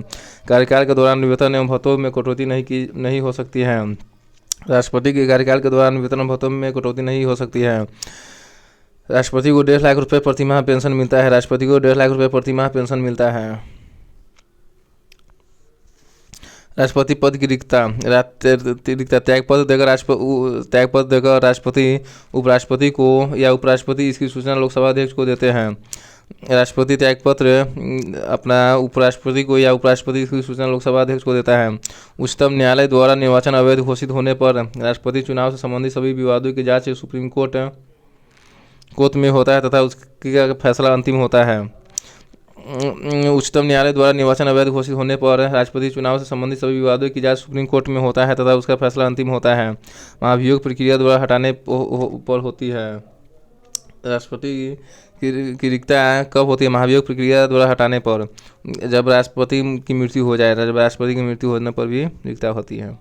नोट: राष्ट्रपति का पद उसकी मृत्यु, त्यागपत्र, निष्कासन अथवा अन्यथा किसी कारण से रिक्त होता है तो नए राष्ट्रपति का चुनाव पद रिक्त होने की तिथि से 6 माह के भीतर कराना चाहिए। राष्ट्रपति का पद उसकी मृत्यु, त्यागपत्र, निष्कासन अथवा अन्यथा किसी कारण से रिक्त होता है तो राष्ट्रपति का चुनाव पद रिक्त की तिथि से 6 माह के भीतर कराना चाहिए। राष्ट्रपति का पद उसकी मृत्यु, त्यागपत्र, निष्कासन अथवा अन्य किन्हीं कारणों से रिक्त हो तो उपराष्ट्रपति नए राष्ट्रपति के निर्वाचित होने तक कार्यवाहक राष्ट्रपति के रूप में कार्य करेगा, अधिकतम 6 महीने तक। राष्ट्रपति का पद राष्ट्रपति की मृत्यु, त्यागपत्र, निष्कासन अथवा अन्य किन्हीं कारणों से रिक्त हो तो उपराष्ट्रपति नए राष्ट्रपति के निर्वाचित होने तक कार्यवाहक राष्ट्रपति के रूप में कार्य करेगा, अधिकतम 6 माह तक। राष्ट्रपति को शपथ भारत के मुख्य न्यायाधीश अथवा उनके अनुपस्थिति में उच्चतम न्यायालय के वरिष्ठतम न्यायाधीश के समक्ष लेनी पड़ती है। राष्ट्रपति को शपथ भारत के मुख्य न्यायाधीश अथवा उनके अनुपस्थिति में उच्चतम न्यायालय के वरिष्ठतम न्यायाधीश के समक्ष लेनी पड़ती है। जब तक राष्ट्रपति का उत्तराधिकारी पद ग्रहण न कर ले, वह अपने कार्यकाल के उपरांत भी पद पर बना रह सकता है। जब तक राष्ट्रपति का उत्तराधिकारी पद ग्रहण न कर ले वह अपने कार्यकाल के उपरांत भी पद पर बना रह सकता है। राष्ट्रपति की शक्ति, एक होता है कार्यकारी शक्ति, एक होता है विधायी शक्ति। कार्यकारी शक्ति क्या है? संघ की कार्यपालिका शक्ति राष्ट्रपति में निहित होती है। संघ की कार्यपालिका शक्ति राष्ट्रपति में निहित होती है। 1977 के तहत भारत सरकार के समस्त कार्यपालिका कृत राष्ट्रपति के नाम से होता है। 1977 के तहत भारत सरकार के समस्त कार्यपालिका कृत राष्ट्रपति के नाम से होता है। राष्ट्रपति द्वारा की गई समस्त नियुक्तियां प्रधानमंत्री, मंत्रिपरिषद के सदस्य, कैग, राज्यपाल, मुख्य चुनाव आयुक्त एवं अन्य चुनाव आयुक्त, महान्यायवादी, यूपीएससी और वित्त आयोग के अध्यक्ष एवं सदस्य, SC ST एवं पिछड़ा वर्ग के आयोग के सदस्यों की नियुक्ति किया जाता है राष्ट्रपति के द्वारा। राष्ट्रपति द्वारा की गई समस्त नियुक्तियां पर जैसे प्रधानमंत्री, मंत्रिपरिषद के सदस्य, कैग, राज्यपाल, मुख्य चुनाव आयुक्त एवं अन्य चुनाव आयुक्त, महान्यायवादी, यूपीएससी और वित्त आयोग के अध्यक्ष एवं सदस्य, SC ST एवं पिछड़ा वर्ग आयोग की नियुक्ति की जाती है राष्ट्रपति के द्वारा। अनुसूचित क्षेत्र घोषित करना एवं उनका प्रशासन करना राष्ट्रपति कार्य है। अनुसूचित क्षेत्र घोषित करना एवं उनका प्रशासन करना राष्ट्रपति का कार्य है। विधायी शक्ति लोकसभा, राज्यसभा और राष्ट्रपति मिलकर संसद का गठन करते हैं। लोकसभा, राज्यसभा और राष्ट्रपति मिलकर संसद का गठन करते हैं। इसलिए निम्न शक्तियाँ प्राप्त है राष्ट्रपति को। 1985 के तहत संसद का सत्र आहूत या सत्रावसान एवं विघटन कर सकता है राष्ट्रपति। 1985 के तहत संसद का सत्र आहूत, सत्रावसान एवं विघटन कर सकता है राष्ट्रपति। 1987 के तहत संसद में राष्ट्रपति का विशेष अभिभाषण कर सकता है राष्ट्रपति। 1987 में संसद में राष्ट्रपति का विशेष अभिभाषण संबंधित है। अनुच्छेद 108 है, दोनों सदनों की संयुक्त बैठक बुला सकता है राष्ट्रपति। अनुच्छेद 108 के तहत दोनों सदनों की संयुक्त बैठक बुला सकता है राष्ट्रपति। अनुच्छेद 110 के तहत है धन विधेयक संबंधित है। अनुच्छेद 110 धन विधेयक संबंधित है। अनुच्छेद 110 धन विधेयक संबंधित है। अनुच्छेद 111 विधेयकों पर अनुमति प्रदान कर सकता है राष्ट्रपति। अनुच्छेद 111 के तहत विधेयकों पर अनुमति प्रदान कर सकता है राष्ट्रपति। अनुच्छेद 117 के 3 के तहत संचित निधि में व्यय करने वाले विधेयक ला सकता है राष्ट्रपति। अनुच्छेद 117 के 3 के तहत संचित निधि में व्यय करने वाले विधेयक संबंधित है। अनुच्छेद 123 के तहत अध्यादेश जारी कर सकता है राष्ट्रपति। अनुच्छेद 123 के तहत अध्यादेश जारी कर सकता है राष्ट्रपति। अनुच्छेद 304 के तहत राज्यों के बीच व्यापार संबंधी विधेयक ला सकता है राष्ट्रपति। अनुच्छेद 304 के तहत राज्यों के बीच व्यापार संबंधी विधेयक ला सकता है राष्ट्रपति। साहित्य, विज्ञान, कला एवं समाज सेवा से जुड़े 12 सदस्यों को राज्यसभा में मनोनयन करता है राष्ट्रपति। साहित्य, विज्ञान, कला और समाज सेवा से जुड़े 12 सदस्यों को राज्यसभा में मनोनयन करता है राष्ट्रपति। कैग यूपीएससी वित्त आयोग की रिपोर्ट संसद के समक्ष पेश करता है राष्ट्रपति। कैग यूपीएससी वित्त आयोग की रिपोर्ट संसद के समक्ष पेश करता है राष्ट्रपति। न्यायिक शक्ति हाईकोर्ट एवं सुप्रीम कोर्ट के न्यायाधीशों की नियुक्ति करता है राष्ट्रपति। हाईकोर्ट एवं सुप्रीम कोर्ट के न्यायाधीशों की नियुक्ति करता है राष्ट्रपति। 1972 के तहत क्षमादान की शक्ति, क्षमा, लघुकरण, परिहार, विराम और प्रविलंबन की शक्ति है राष्ट्रपति को। अनुच्छेद 72 के तहत क्षमादान की शक्ति, क्षमा, लघुकरण, परिहार, विराम और प्रविलंबन की शक्ति है राष्ट्रपति को। अनुच्छेद 143 के तहत उच्चतम न्यायालय से सलाह लेने की शक्ति, यह सलाह राष्ट्रपति पर बाध्यकारी नहीं है। अनुच्छेद 143 के तहत उच्चतम न्यायालय से सलाह लेने की शक्ति प्राप्त है राष्ट्रपति को, पर यह सलाह राष्ट्रपति पर बाध्यकारी नहीं होगा। आपातकालीन शक्तियाँ अनुच्छेद 352 के तहत राष्ट्रीय आपातकाल संबंधित है। अनुच्छेद 352 राष्ट्रीय आपातकाल संबंधित है। अनुच्छेद 356 तथा 365 राष्ट्रपति शासन संबंधित है। अनुच्छेद 356 तथा 365 राष्ट्रपति शासन से संबंधित है। अनुच्छेद 360 वित्तीय आपातकाल से संबंधित है। अनुच्छेद 360 वित्तीय आपातकाल से संबंधित है। विधायी शक्ति अनुच्छेद 110 के तहत धन विधेयक राष्ट्रपति को पूर्वानुमति से ही संसद में प्रस्तुत किया जाता है। अनुच्छेद 110 के तहत धन विधेयक राष्ट्रपति की पूर्वानुमति से ही संसद में प्रस्तुत किया जाता है। अनुच्छेद 112 के तहत वार्षिक वित्तीय विवरण बजट पेश करवाना होता है।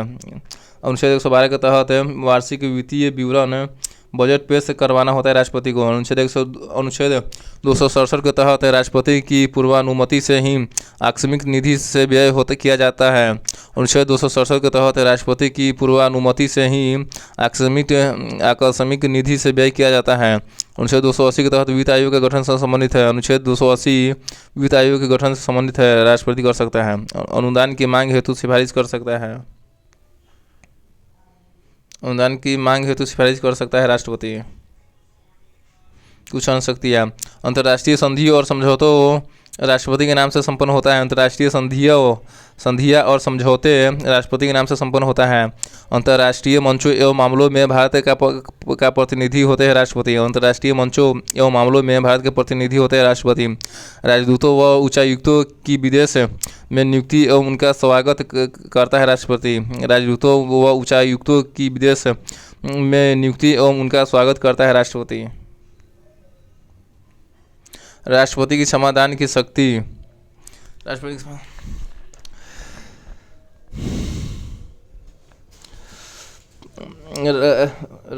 क्षमादान की शक्ति। परिहार कर सकता है, दंड की अवधि कम कर सकता है राष्ट्रपति। परिहार दंड की अवधि कम कर सकता है राष्ट्रपति। लघुकरण का अर्थ है दंड का स्वरूप में बदलाव या कमी कर सकता है राष्ट्रपति। लघुकरण का मतलब है दंड के स्वरूप में बदलाव या कमी कर सकता है राष्ट्रपति। क्षमा यानी दंड से पूर्णतः मुक्त कर सकता है राष्ट्रपति। क्षमा का अर्थ है दंड से पूर्णतः मुक्त कर सकता है राष्ट्रपति। विराम का अर्थ है सजा को विशेष परिस्थिति में कम कर सकता है राष्ट्रपति। विराम का अर्थ है सजा को विशेष परिस्थिति में कम कर सकता है राष्ट्रपति। प्रविलंबन का अर्थ है दंड, विशेषकर मृत्युदंड पर अस्थायी रोक लगा सकता है राष्ट्रपति। प्रविलंबन का अर्थ है दंड या विशेषकर मृत्युदंड पर अस्थायी रोक लगा सकता है राष्ट्रपति। राष्ट्रपति की वीटो की शक्ति। अत्यंतिक वीटो यानी का अर्थ है विधेयक पर अपनी राय सुरक्षित रख सकता है राष्ट्रपति। अत्यंतिक वीटो का अर्थ है विधेयक पर अपनी राय सुरक्षित रख सकता है राष्ट्रपति। निलंबन वीटो का अर्थ है विधेयक को आपत्तियों सहित संसद में पुनर्विचार हेतु वापस भेज सकता है राष्ट्रपति। निलंबन वीटो का अर्थ है विधेयक को आपत्तियों सहित संसद में पुनर्विचार हेतु वापस भेज सकता है राष्ट्रपति।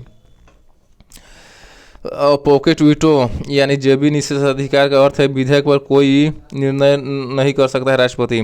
पॉकेट वीटो जेबी निषेधाधिकार का अर्थ है विधेयक पर कोई निर्णय नहीं करता है राष्ट्रपति। नोट: विशेषता वीटो। राष्ट्रपति के वीटो को संसद के विशेष बहुमत द्वारा अध्यारोहण करना है। यह यूएसए में प्रचलित है, भारत में नहीं। विशेषित वीटो राष्ट्रपति के वीटो को संसद के विशेष बहुमत द्वारा अध्यारोहण करता है। यह यूएसए में प्रचलित है, भारत में नहीं।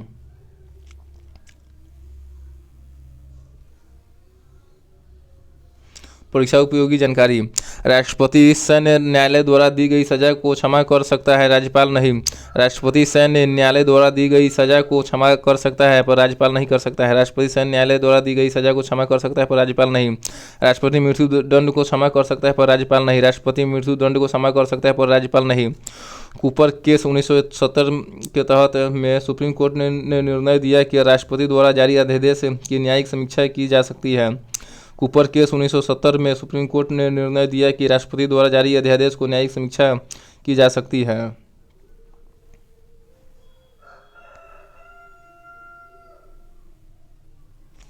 44वें संविधान संशोधन 1978 के अनुसार राष्ट्रपति मंत्रिमंडल के सलाह पर पुनर्विचार के लिए कह सकता है। 44वें संविधान संशोधन 1978 के अनुसार राष्ट्रपति मंत्रिमंडल के सलाह पर पुनर्विचार के लिए कह सकता है। राष्ट्रपति के विरुद्ध महाभियोग संसद द्वारा चलाई जाने वाली एक अर्ध न्यायिक प्रक्रिया है। राष्ट्रपति के विरुद्ध महाभियोग संसद द्वारा चलाई जाने वाली एक अर्ध न्यायिक प्रक्रिया है। संसद सदस्यों का मनोनयन कर सकता है राष्ट्रपति। संसद सदस्यों का मनोनयन कर सकता है राष्ट्रपति। संसद सदस्यों का मनोनयन कर सकता है राष्ट्रपति। अनुच्छेद 331 के तहत लोकसभा में 2 एंग्लो इंडियन को नामांकित कर सकता है। 104वें संशोधन द्वारा यह प्रावधान समाप्त कर दिया गया है। अनुच्छेद 331 के तहत लोकसभा में 2 एंग्लो इंडियन को नामांकित कर सकता है राष्ट्रपति। 104वें संशोधन द्वारा यह प्रावधान समाप्त कर दिया मोदी जी ने। अनुच्छेद 80 के 3 के तहत राज्यसभा में 12 व्यक्ति कला, साहित्य, पत्रकारिता, विज्ञान तथा सामाजिक कार्यों के अनुभवी व दक्ष व्यक्ति का मनोनयन करता है। अनुच्छेद 80 के 3 के तहत राज्यसभा में 12 व्यक्तियों को मनोनयन कर सकता है राष्ट्रपति, जिसमें कला, साहित्य, पत्रकारिता, विज्ञान तथा सामाजिक कार्यों के अनुभवी व दक्ष व्यक्ति हो सकते हैं।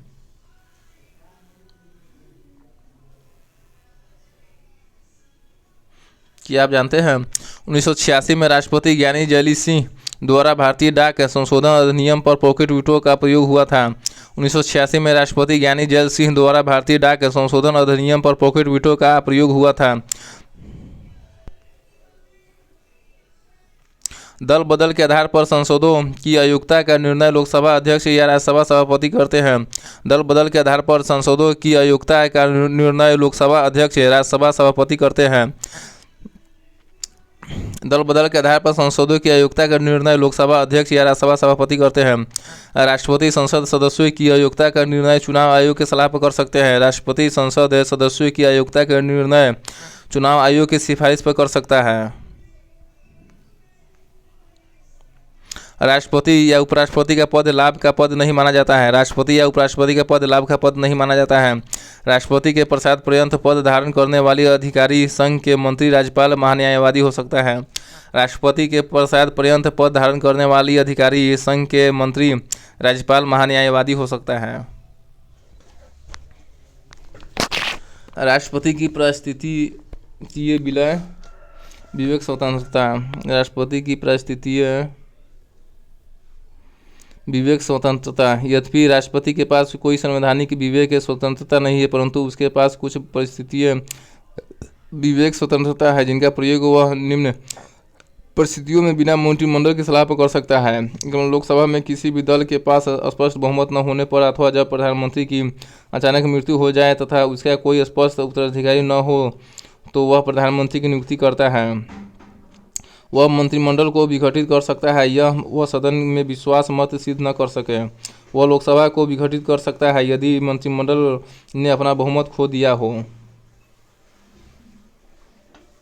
राष्ट्रपति की परिस्थिति, विवेक, स्वतंत्रता। यद्यपि राष्ट्रपति के पास कोई संवैधानिक विवेक, स्वतंत्रता नहीं है, परंतु उसके पास कुछ परिस्थितीय विवेक, स्वतंत्रता है, जिनका प्रयोग वह निम्न परिस्थितियों में बिना मंत्रिमंडल की सलाह पर कर सकते हैं।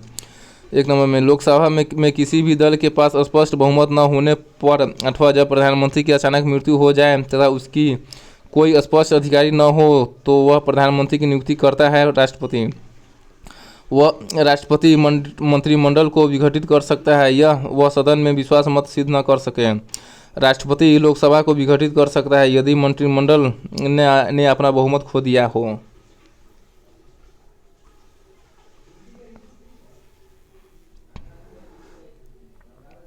भारत के राष्ट्रपति क्रम, नाम, व्यक्तिगत क्रम और कार्यकाल। 1 से 2 नंबर पर भारत का प्रथम राष्ट्रपति था राजेंद्र प्रसाद। प्रथम राष्ट्रपति था राजेंद्र प्रसाद, जो 1 से 2 नंबर पर है राजेंद्र प्रसाद, जिसका कार्यकाल था 26 जनवरी 1950 से लेकर 13 मई 1962 तक। प्रथम राष्ट्रपति था राजेंद्र प्रसाद, जिसका जो 26 जनवरी 1950 से लेकर 13 मई 1962 तक रहा। दूसरा राष्ट्रपति था सर्वपल्ली राधाकृष्णन, जो 13 मई 1962 से लेकर 13 मई 1967 तक रहा। दूसरा राष्ट्रपति बना सर्वपल्ली राधाकृष्णन, क्रम में था तीसरा। ये 13 मई 1962 से लेकर 13 मई 1967 तक रहा। और जाकिर हुसैन राष्ट्रपति बना, ये तीसरा था, जो 13 मई 1967 से लेकर 3 मई 1969 तक रहा और क्रम में चौथा। और कार्यवाहक 2 प्रधानमंत्री वराहगिरी वेंकट गिरी बना, 13 मई 1969 से लेकर 20 जुलाई 1969 तक कार्यवाहक राष्ट्रपति था। मोहम्मद हिदायतुल्लाह बना, कार्यवाहक राष्ट्रपति था, जो 20 जुलाई 1969 से लेकर 20 अगस्त 1969 तक रहा। फिर वराहगिरी वेंकट गिरी बना, ये चौथा राष्ट्रपति था और क्रम में 5वां था। ये 24 अगस्त 1969 से लेकर 24 अगस्त 1974 तक रहा।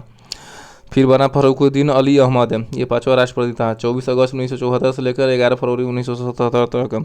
फिर बना बी.डी. जत्ती, कार्यवाहक राष्ट्रपति था, ये 11 फरवरी 1977 से लेकर 25 जुलाई 1977 तक रहा।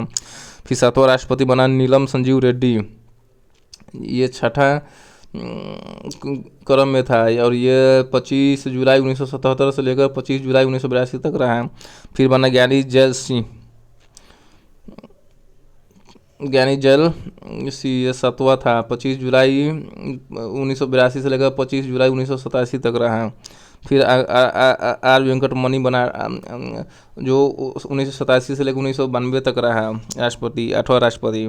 फिर 9वां राष्ट्रपति बना शंकर दयाल शर्मा जो 1992 से लेकर 1997 तक रहा। फिर बना KR नारायण 1997 से लेकर 2002 ईस्वी तक रहा राष्ट्रपति।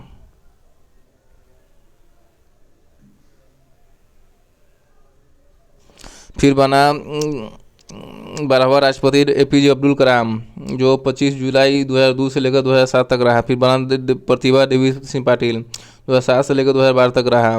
प्रतिभा देवी सिंह पाटिल 2007 से लेकर 2012 तक रहा। फिर बना प्रणब मुखर्जी 2012 से लेकर 2017 तक। फिर बना प्रणब मुखर्जी 13वां मुख्यमंत्री राष्ट्रपति 12 से लेकर 17 तक। फिर बना रामनाथ कोविंद 25 जुलाई 2017 से लेकर 2022 तक। फिर बना रामनाथ कोविंद 15वां राष्ट्रपति 25 जुलाई 2017 से लेकर 2022 तक। फिर द्रौपदी मुर्मू बना 25 जुलाई को, जो अब तक है। राष्ट्रपति संबंधी अन्य तथ्य। राष्ट्रपति देश की तीनों सेनाओं का प्रधान सेनापति होता है। राष्ट्रपति देश की 3 सेनाओं का प्रधान सेनापति होता है। 17वें संविधान संशोधन 1992 द्वारा दिल्ली और पुदुचेरी विधानसभाओं के निर्वाचित सदस्यों को राष्ट्रपति के निर्वाचन मंडल में शामिल किया गया। 17वें संविधान संशोधन 1992 द्वारा दिल्ली और पुदुचेरी विधानसभाओं के निर्वाचित सदस्यों को राष्ट्रपति के निर्वाचन मंडल में शामिल किया गया। मोहम्मद हिदायतुल्लाह राष्ट्रपति का कार्यभार संभालने वाले एकमात्र सुप्रीम कोर्ट के न्यायाधीश थे, जो 1969 से लेकर अगस्त 1969 तक रहे। मोहम्मद हिदायतुल्लाह राष्ट्रपति का कार्यभार संभालने वाले एकमात्र सुप्रीम कोर्ट के न्यायाधीश थे, जुलाई 1969 से लेकर अगस्त 1969 तक रहे। नीलम संजीव रेड्डी निर्विरोध निर्वाचित होने वाला एकमात्र राष्ट्रपति है। नीलम संजीव रेड्डी निर्विरोध निर्वाचित होने वाले एकमात्र राष्ट्रपति है। भारत रत्न प्राप्त 6 राष्ट्रपति हुए। डॉक्टर सर्वपल्ली राधाकृष्णन 1954 में, राजेंद्र प्रसाद 1962 में, डॉक्टर जाकिर हुसैन 1963 में, BV गिरी 1975 में, APJ अब्दुल कलाम 1977 में, प्रणब मुखर्जी 2019 में राष्ट्रपति भारत रत्न मिला। भारत रत्न प्राप्त 6 राष्ट्रपति हुए। डॉक्टर सर्वपल्ली राधाकृष्णन 1954 में मिला, राजेंद्र प्रसाद 1962 में मिला भारत रत्न, और डॉक्टर जाकिर हुसैन को 1963 में मिला, BV गिरी को 1975 में मिला, APJ अब्दुल कलाम को 1997 में मिला, प्रणब मुखर्जी को 2009 में मिला। राष्ट्रपति भारत रत्न। डॉक्टर राजेंद्र प्रसाद 1950 से लेकर 1962 तक सबसे लंबे समय तक रहने वाले राष्ट्रपति बने। राजेंद्र प्रसाद 1950 से लेकर 1962 तक सबसे लंबे समय तक रहने वाले राष्ट्रपति बने। राजेंद्र प्रसाद लगातार 2 बार राष्ट्रपति चुने जाने वाले एकमात्र व्यक्ति है। राजेंद्र प्रसाद लगातार 2 बार राष्ट्रपति चुने जाने वाले एकमात्र व्यक्ति है। प्रतिभा पाटिल भारत की पहली महिला राष्ट्रपति है। प्रतिभा पाटिल भारत की पहली महिला राष्ट्रपति है। VV गिरी एकमात्र निर्दलीय राष्ट्रपति है। VV गिरी एकमात्र निर्दलीय राष्ट्रपति है। द्रौपदी मुर्मू भारत की पहली महिला आदिवासी राष्ट्रपति है, जो आज़ादी के बाद पैदा होने वाली पहली और सबसे कम उम्र की राष्ट्रपति है। द्रौपदी मुर्मू भारत की पहली महिला आदिवासी राष्ट्रपति है। आज़ादी के बाद पैदा होने वाली पहली और सबसे कम उम्र की राष्ट्रपति है द्रौपदी मुर्मू।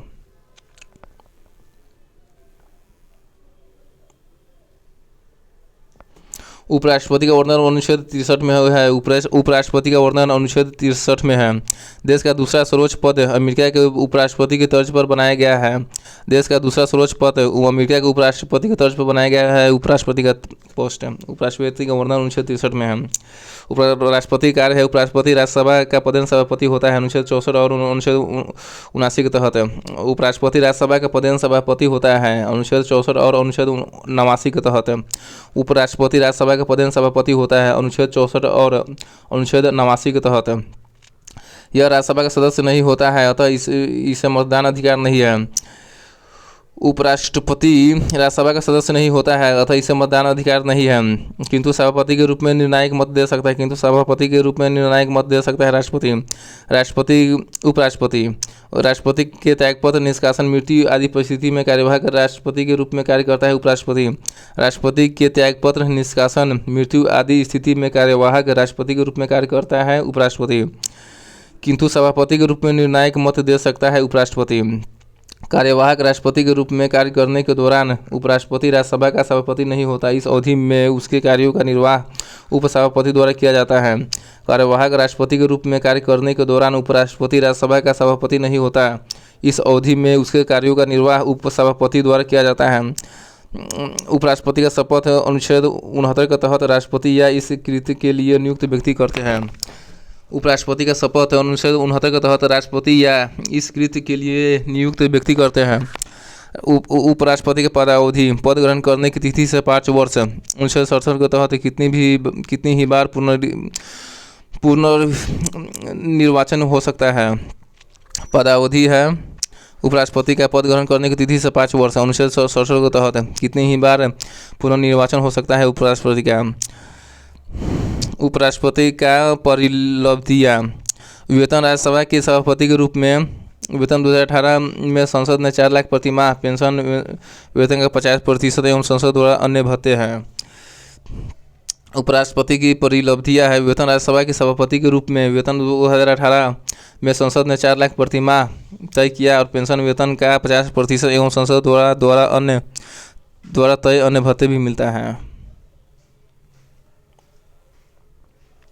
उपराष्ट्रपति की योग्यता क्या है बनने के लिए। उपराष्ट्रपति की योग्यता है कोई व्यक्ति उपराष्ट्रपति निर्वाचित होने की योग्य तभी होगा जब वह भारत का नागरिक हो, 35 वर्ष की आयु पूरी कर चुका हो, राज्यसभा का सदस्य निर्वाचित होने की योग्य हो। कोई व्यक्ति उपराष्ट्रपति निर्वाचित होने की योग्य तभी होगा जब वह भारत का नागरिक हो, 35 वर्ष की आयु पूरी कर चुका हो, राज्यसभा का सदस्य निर्वाचित होने की योग्य हो। उपराष्ट्रपति के पद की शर्तें हैं निर्वाचन के समय किसी प्रकार के लाभ के पद पर न हो। उपराष्ट्रपति संसद के किसी सदन या राज्य के विधानमंडल के किसी सदन का सदस्य नहीं हो सकता है और यदि ऐसा व्यक्ति उपराष्ट्रपति निर्वाचित हो जाता है तो वह समझा जाएगा कि उसने उस सदन का अपना स्थान पद ग्रहण की तारीख से रिक्त कर दिया गया। उपराष्ट्रपति के पद की शर्तें निर्वाचन के समय किसी प्रकार के लाभ के पद पर न हो। उपराष्ट्रपति व संसद के किसी सदन या राज्य के विधानमंडल के किसी सदन का सदस्य नहीं हो सकता और यदि ऐसा व्यक्ति उपराष्ट्रपति निर्वाचित हो जाता है तो वह समझा जाएगा कि उसने उस सदन का अपना स्थान अपने पद ग्रहण की तारीख से रिक्त कर दिया है।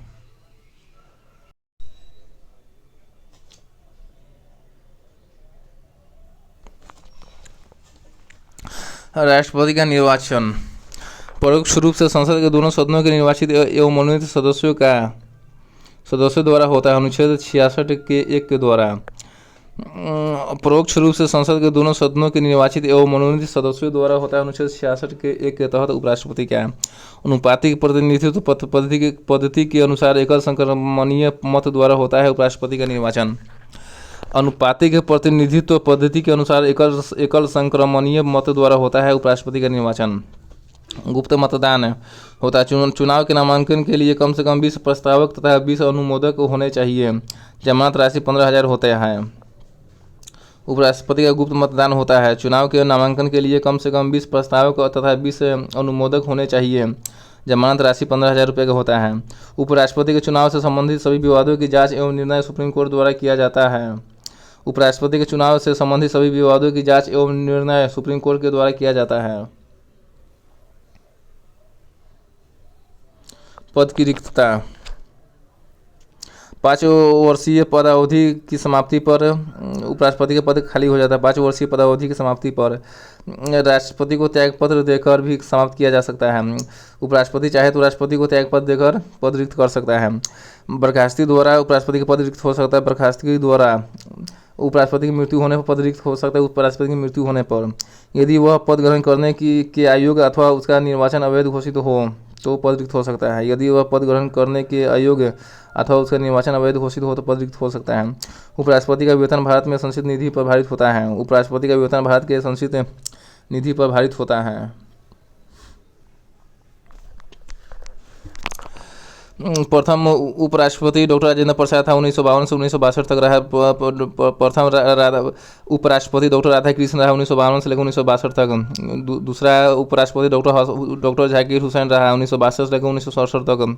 दूसरा उपराष्ट्रपति डॉक्टर जाकिर हुसैन रहा। 1962 से लेकर 1967 तक। तीसरा उपराष्ट्रपति वी गिरी रहा। 1967 से लेकर 1969 तक। तीसरा उपराष्ट्रपति वी गिरी रहा। 1967 से लेकर 1969 तक।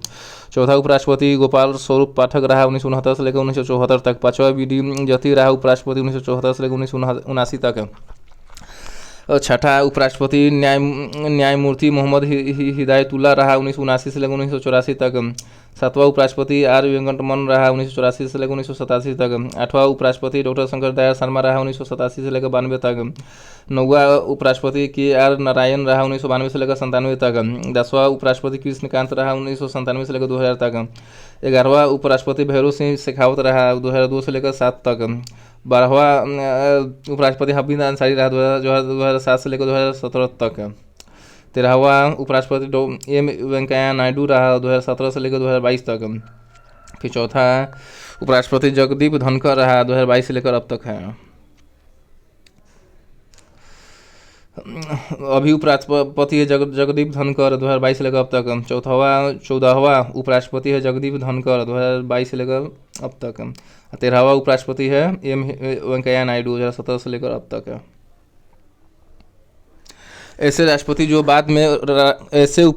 जो बाद में राष्ट्रपति बने Sarvepalli Radhakrishnan, Zakir Hussain, V Giri, R Venkataraman, Shankar Dayal Sharma, K R Narayan, ये सभी उपराष्ट्रपति थे जो बाद में राष्ट्रपति बने।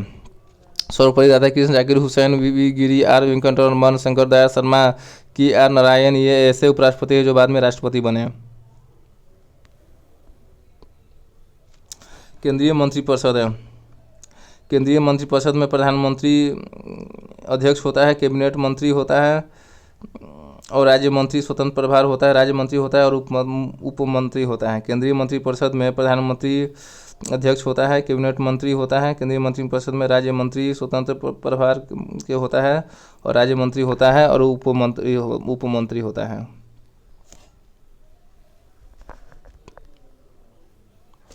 भारत के प्रधानमंत्री क्रम संख्या। प्रथम प्रधानमंत्री जवाहरलाल नेहरू था 1947 से लेकर 1964 तक। प्रथम प्रधानमंत्री जवाहरलाल नेहरू था 1947 से लेकर 64 तक। दूसरा प्रधानमंत्री लाल बहादुर शास्त्री था 1964 से लेकर 66 तक। दूसरा प्रधानमंत्री लाल बहादुर शास्त्री था 1964 से लेकर 66 तक। तीसरा प्रधानमंत्री इंदिरा गांधी था 66 से लेकर 77 तक। तीसरा प्रधानमंत्री इंदिरा गांधी था 1966 से लेकर 77 तक। चौथा प्रधानमंत्री मोरारजी देसाई था 1977 से लेकर 79 तक। चौथा प्रधानमंत्री मोरारजी देसाई था 1977 से लेकर 1979 तक। पांचवा प्रधानमंत्री चौधरी चरण सिंह था 1979 से लेकर 80 तक। चौथा प्रधानमंत्री चौधरी चरण सिंह था 1979 से लेकर 80 तक। छठा प्रधानमंत्री इंदिरा गांधी था 1980 से लेकर 84 तक। छठा पीएम इंदिरा गांधी था 1980 से लेकर 84 तक। सातवां प्रधानमंत्री राजीव गांधी था 1984 से लेकर 1989 तक। आठवां प्रधानमंत्री विश्वनाथ प्रताप सिंह थे 1989 से लेकर 1990 तक। नौवां प्रधानमंत्री चंद्रशेखर थे 1990 से लेकर 91 तक। 10वां प्रधानमंत्री पीवी नरसिम्हा राव थे 1991 से लेकर 1996 तक। 11वां प्रधानमंत्री अटल बिहारी वाजपेयी थे 1996 से लेकर 1996 तक हैं। एच.डी. देवगौड़ा 12वां प्रधानमंत्री थे 1996 से लेकर 1997 तक। I.K. गुजराल 13वां प्रधानमंत्री थे 1997 से लेकर 1998 तक। फिर 14वां प्रधानमंत्री अटल बिहारी वाजपेयी बने 1998 से लेकर 1999 तक। 15वां प्रधानमंत्री अटल बिहारी वाजपेयी बने 1999 से लेकर 2000 तक। 16वां प्रधानमंत्री डॉक्टर मनमोहन सिंह बने 2004 से लेकर 2014 तक। 17वां प्रधानमंत्री नरेंद्र मोदी है 2014 से लेकर अब तक। नोट: कार्यवाहक प्रधानमंत्री गुलजारी लाल नंदा 2 बार बने कार्यवाही प्रधानमंत्री। पहली बार 27 मई 1964 से 9 जून 1964 तक नेहरू की मृत्यु के बाद। दूसरी बार 11 जनवरी 1966 से 24 जनवरी 1966 तक शास्त्री की मृत्यु के बाद। कार्यवाहक प्रधानमंत्री गुलजारी लाल नंदा ने 2 बार बने। पहली बार 27 मई 1964 से 9 जून 1964 तक नेहरू की मृत्यु के बाद और दूसरी बार गुलजारी लाल नंदा बने प्रधानमंत्री 11 जनवरी 1966 से 24 जनवरी 1966 तक शास्त्री की मृत्यु के बाद। सुप्रीम कोर्ट के अनुसार 1997 के बाद एक व्यक्ति बिना किसी सदन की सदस्यता के 6 माह के लिए प्रधानमंत्री नियुक्त हो सकता है। सुप्रीम कोर्ट के अनुसार 1997 में फैसला दिया गया कि एक व्यक्ति बिना किसी सदन की सदस्यता के 6 माह के लिए प्रधानमंत्री नियुक्त हो सकता है, 6 माह के लिए, से ज़्यादा के लिए नहीं। प्रधानमंत्री और मंत्रिपरिषद। सरकार की संसदीय व्यवस्था में प्रधानमंत्री सरकार का प्रमुख होता है। सरकार की संसदीय व्यवस्था में प्रधानमंत्री सरकार का प्रमुख होता है 1974 के तहत राष्ट्रपति को उसके कार्यों के संपादन व सलाह देने हेतु एक मंत्रिपरिषद होती है जिसका प्रधानमंत्री होता है। 1974 के तहत राष्ट्रपति को उसके कार्यों के संपादन व सलाह देने हेतु एक मंत्रिपरिषद होती है जिसका प्रधानमंत्री होता है। 1975 के तहत प्रधानमंत्री की नियुक्ति राष्ट्रपति करेगा और अन्य मंत्रियों की नियुक्ति राष्ट्रपति प्रधानमंत्री की सलाह पर करेगा। 1975 के तहत प्रधानमंत्री की नियुक्ति राष्ट्रपति करेगा और अन्य मंत्रियों की नियुक्ति राष्ट्रपति प्रधानमंत्री की सलाह पर करेगा। 1975-2 के तहत मंत्री राष्ट्रपति के प्रसाद पर्यंत पद धारण करेंगे। 1975 के 2 के तहत मंत्री राष्ट्रपति के प्रसाद पर्यंत पद धारण करेंगे। 1975-3 के तहत मंत्रिपरिषद लोकसभा के प्रति सामूहिक रूप से उत्तरदायी होगी। 1975 के 3 के तहत मंत्रिपरिषद लोकसभा के प्रति सामूहिक रूप से उत्तरदायी होगी। 1975 के 4 के तहत प्रधानमंत्री सहित प्रत्येक मंत्री राष्ट्रपति के सामने पद और गोपनीयता की शपथ लेता है। 1975 के 4 के तहत प्रधानमंत्री सहित प्रत्येक मंत्री राष्ट्रपति के सामने पद और गोपनीयता का शपथ लेता है। 1975 के 5 के तहत मंत्रिपरिषद की सदस्यता हेतु व्यक्ति को संसद के किसी सदन का सदस्य होना अनिवार्य है। 1975 के 5 के तहत मंत्रिपरिषद की सदस्यता हेतु व्यक्ति को संसद के किसी सदन का सदस्य होना अनिवार्य है। 1978 के तहत राष्ट्रपति को जानकारी देने आदि के संबंध में प्रधानमंत्री के कर्तव्यों का उल्लेख है। 1978 में राष्ट्रपति को जानकारी देने आदि के संबंध में प्रधानमंत्री के कर्तव्यों का उल्लेख है। संविधान के अनुसार प्रधानमंत्री संसद के दोनों सदनों में से किसी का भी सदस्य हो सकता है। उदाहरण इंदिरा गांधी 1966 में, देवगौड़ा 1996 में, मनमोहन सिंह राज्यसभा के सदस्य थे। संविधान के अनुसार प्रधानमंत्री संसद के दोनों सदनों में से किसी का भी सदस्य हो सकता है। उदाहरण के लिए इंदिरा गांधी 1966 में, देवगौड़ा 1996 में, मनमोहन सिंह राज्यसभा के सदस्य थे। नोट 91 संविधान संशोधन 2003 के अनुसार मंत्रिपरिषद में मंत्रियों की कुल संख्या प्रधानमंत्री सहित लोकसभा के कुल सदस्यों की संख्या का 15% से अधिक नहीं होगी। 91वां संविधान संशोधन 2003 के अनुसार मंत्रिपरिषद में मंत्रियों की कुल संख्या प्रधानमंत्री सहित लोकसभा के कुल सदस्यों की संख्या के 15% से अधिक नहीं होगी। नोट 2, प्रधानमंत्री का कार्यकाल निश्चित नहीं है तथा वह राष्ट्रपति के प्रसाद पर्यंत अपने पद पर रहता है। हालांकि प्रधानमंत्री को जब तक लोकसभा में बहुमत हासिल है राष्ट्रपति उसे बर्खास्त नहीं कर सकता। प्रधानमंत्री का कार्यकाल निश्चित नहीं है तथा वह राष्ट्रपति के प्रसाद पर्यंत अपने पद पर रहता है। हालांकि प्रधानमंत्री को जब तक लोकसभा में बहुमत हासिल है राष्ट्रपति उसे बर्खास्त नहीं कर सकता है।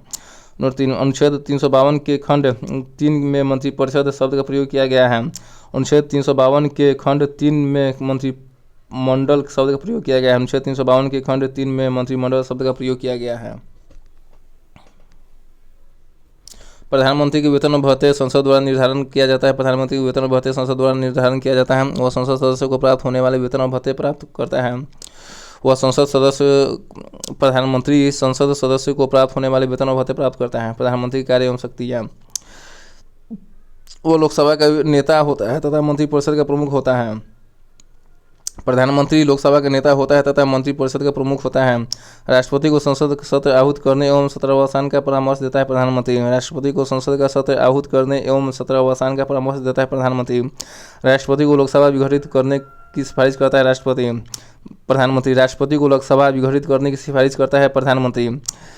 अध्यक्षता नीति आयोग, राष्ट्रीय विकास परिषद CSIR, राष्ट्रीय एकता परिषद, अंतर्राज्यीय परिषद तथा जल संसाधन परिषद का अध्यक्ष होता है प्रधानमंत्री। प्रधानमंत्री अध्यक्षता करता है नीति आयोग का, राष्ट्रीय विकास परिषद का, CSIR का, राष्ट्रीय एकता परिषद का, अंतर्राष्ट्रीय परिषद तथा जल संसाधन परिषद का अध्यक्ष होते हैं प्रधानमंत्री। विभिन्न अधिकारियों की नियुक्ति में परामर्श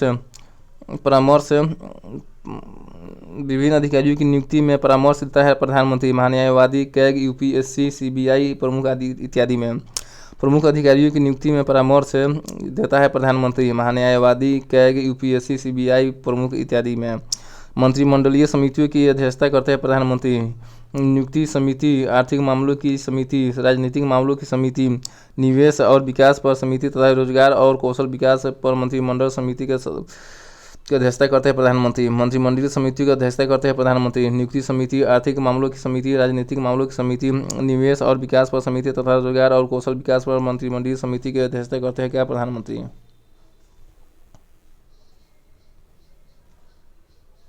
प्रधानमंत्री के संबंध में महत्वपूर्ण जानकारी। प्रधानमंत्री में सबसे बड़ा कार्यकाल जवाहरलाल नेहरू ने क्या था? प्रधानमंत्रियों में सबसे बड़ा कार्यकाल जवाहरलाल नेहरू का था। प्रथम गैर कांग्रेसी प्रधानमंत्री मोरारजी देसाई थे। प्रथम गैर कांग्रेसी प्रधानमंत्री मोरारजी देसाई थे। लोकसभा का सामना न करने वाले प्रधानमंत्री चौधरी चरण सिंह थे।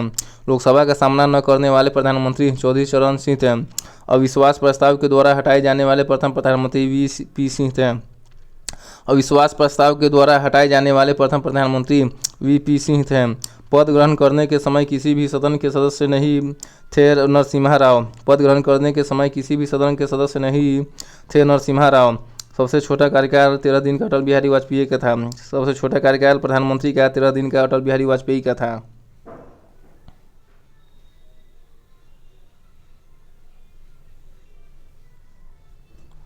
प्रथम महिला प्रधानमंत्री इंदिरा गांधी थी। प्रथम महिला प्रधानमंत्री इंदिरा गांधी थी। मंत्रिमंडल सचिवालय मंत्रिमंडल। भारत सरकार नियम 1961 के अंतर्गत प्रत्यक्ष तौर पर प्रधानमंत्री के अधीन होता है। भारत सरकार नियम 1961 के अंतर्गत मंत्रिमंडल सचिवालय प्रत्यक्ष तौर पर प्रधानमंत्री के अधीन होता है। मंत्रिमंडल सचिवालय कार्य। मंत्रिमंडलीय समितियों के लिए कार्यालयी सहायता मंत्रालयों के बीच समन्वय स्थापित करता है प्रधानमंत्री। मंत्रिमंडलीय समितियों के लिए कार्यालयी सहायता मंत्रालयों के बीच समन्वय स्थापित करता है प्रधानमंत्री। प्रशासनिक प्रमुख कैबिनेट सचिव होता है। प्रधानमंत्री के प्रशासनिक प्रमुख कैबिनेट सचिव होता है। कैबिनेट सचिव सिविल सर्विस बोर्ड का पदेन अध्यक्ष भारत का सर्वोच्च IAS अधिकारी होता है। प्रधानमंत्री के कैबिनेट सचिव कौन होता है? सिविल सर्विस बोर्ड का पदेन अध्यक्ष भारत का सर्वोच्च IAS अधिकारी होता है। उप प्रधानमंत्री।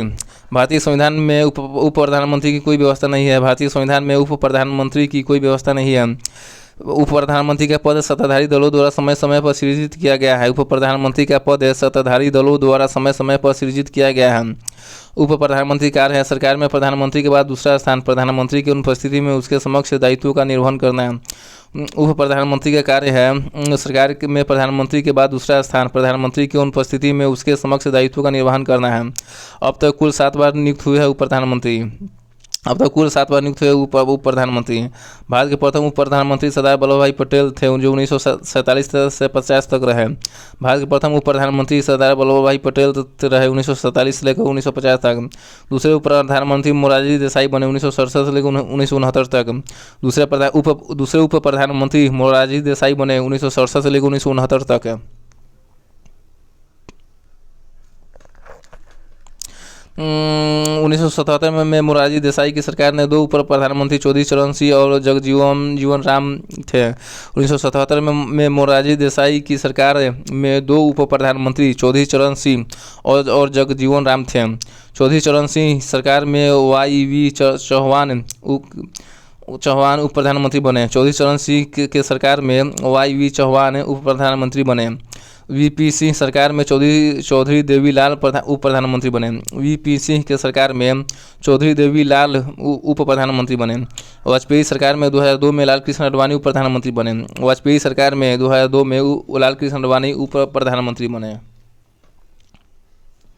मुख्यमंत्री जो बाद में प्रधानमंत्री बने 6 लोग। मोरारजी देसाई, चरण Singh, VP Singh, PV Narasimha Rao, HD Deve Gowda एवं नरेंद्र मोदी। मुख्यमंत्री जो बाद में प्रधानमंत्री बने 6 लोग हैं। जैसे मोरारजी देसाई पहले मुख्यमंत्री थे, बाद में प्रधानमंत्री बने चरण सिंह मुख्यमंत्री बने। VP सिंह मुख्यमंत्री से प्रधानमंत्री बने। PV नरसिम्हा राव मुख्यमंत्री से प्रधानमंत्री बने। HD देवगौड़ा मुख्यमंत्री से प्रधानमंत्री बने और एवं नरेंद्र मोदी मुख्यमंत्री से प्रधानमंत्री बने। मुख्यमंत्री जो बाद में प्रधानमंत्री बने 6 लोग हैं। महान्यायवादी अटॉर्नी जनरल। महान्यायवादी का प्रावधान अनुच्छेद 76 में प्रावधान किया गया है। महान्यायवादी का प्रावधान अनुच्छेद 76 में किया गया है। महान्यायवादी का प्रावधान अनुच्छेद 76 में किया गया है। भारत सरकार का सर्वोच्च विधि अधिकारी होता है महान्यायवादी। भारत सरकार का सर्वोच्च विधि अधिकारी होता है महान्यायवादी। महान्यायवादी की नियुक्ति राष्ट्रपति द्वारा प्रसाद पर्यंत किया जाता है। महान्यायवादी की नियुक्ति राष्ट्रपति द्वारा किया जाता है प्रसाद पर्यंत। महान्यायवादी की योग्यता है उच्चतम न्यायालय का न्यायाधीश नियुक्त होने की अर्हता होनी चाहिए। महान्यायवादी की योग्यता क्या है? उच्चतम न्यायालय का न्यायाधीश नियुक्त होने की अर्हता होनी चाहिए महान्यायवादी की। 1988 में महान्यायवादी संसद के दोनों सदनों की कार्यवाही में उपस्थित होने एवं बोलने का अधिकारी होता है, पर मत देने का अधिकारी नहीं है। अनुच्छेद 88 के तहत संसद के दोनों सदनों की कार्यवाही में उपस्थित होने एवं बोलने का अधिकारी है महान्यायवादी, पर मत देने का अधिकारी नहीं है। और महान्यायवादी का वेतन राष्ट्रपति द्वारा निर्धारित किया जाता है। महान्यायवादी का वेतन राष्ट्रपति द्वारा निर्धारित किया जाता है। महान्यायवादी को भारत के सभी न्यायालयों में सुनवाई का अधिकार प्राप्त है। महान्यायवादी को भारत के सभी न्यायालयों में सुनवाई का अधिकार प्राप्त है। प्रथम महान्यायवादी था M.C. सीतलवार। प्रथम महान्यायवादी था M.C. सीतलवार। वर्तमान 15वां वर्तमान महान्यायवादी है K. वेणुगोपाल। वर्तमान महान्यायवादी है 15वां K. वेणुगोपाल। वर्तमान 15वां महान्यायवादी है K. वेणुगोपाल। भारत रत्न प्राप्त प्रधानमंत्री जवाहरलाल नेहरू को 1955 में मिला भारत रत्न। जवाहरलाल नेहरू को 1955 में मिला भारत रत्न। लाल बहादुर शास्त्री 1966 में मिला भारत रत्न। लाल बहादुर शास्त्री को 1966 में मिला भारत रत्न। इंदिरा गांधी को 1971 में मिला भारत रत्न। इंदिरा गांधी को 1971 में मिला इंदिरा गांधी को 1971 में मिला भारत रत्न। राजीव गांधी को 1991 में मिला भारत रत्न। राजीव गांधी को 1971 में मिला भारत रत्न। मोरारजी देसाई को 1991 में मिला भारत रत्न। मोरारजी देसाई को 1991 में मिला भारत रत्न। अटल बिहारी वाजपेयी को 2015 में मिला भारत रत्न। अटल बिहारी वाजपेयी को 2015 में मिला भारत रत्न। इस प्रकार से आज का ये वीडियो ख़त्म हो रहा है। लगभग आज का ये 5वां वीडियो था जो ख़त्म हो चुका है, और ये लगभग 75 से लेकर 98 पेज तक के देखे हम। और एक और वीडियो आएगा, 6ठा वीडियो, ये लास्ट वीडियो होगा जिसमें हम सभी तथ्यों को देख लेंगे। और जो भारतीय राज्य व्यवस्था का जो ऑफिसर्स एकेडमी का नोट है जो वह अगले वीडियो में ख़त्म हो जाएगा। ठीक है, इसी के साथ विदा लेते हैं। जय हिंद, वंदे मातरम।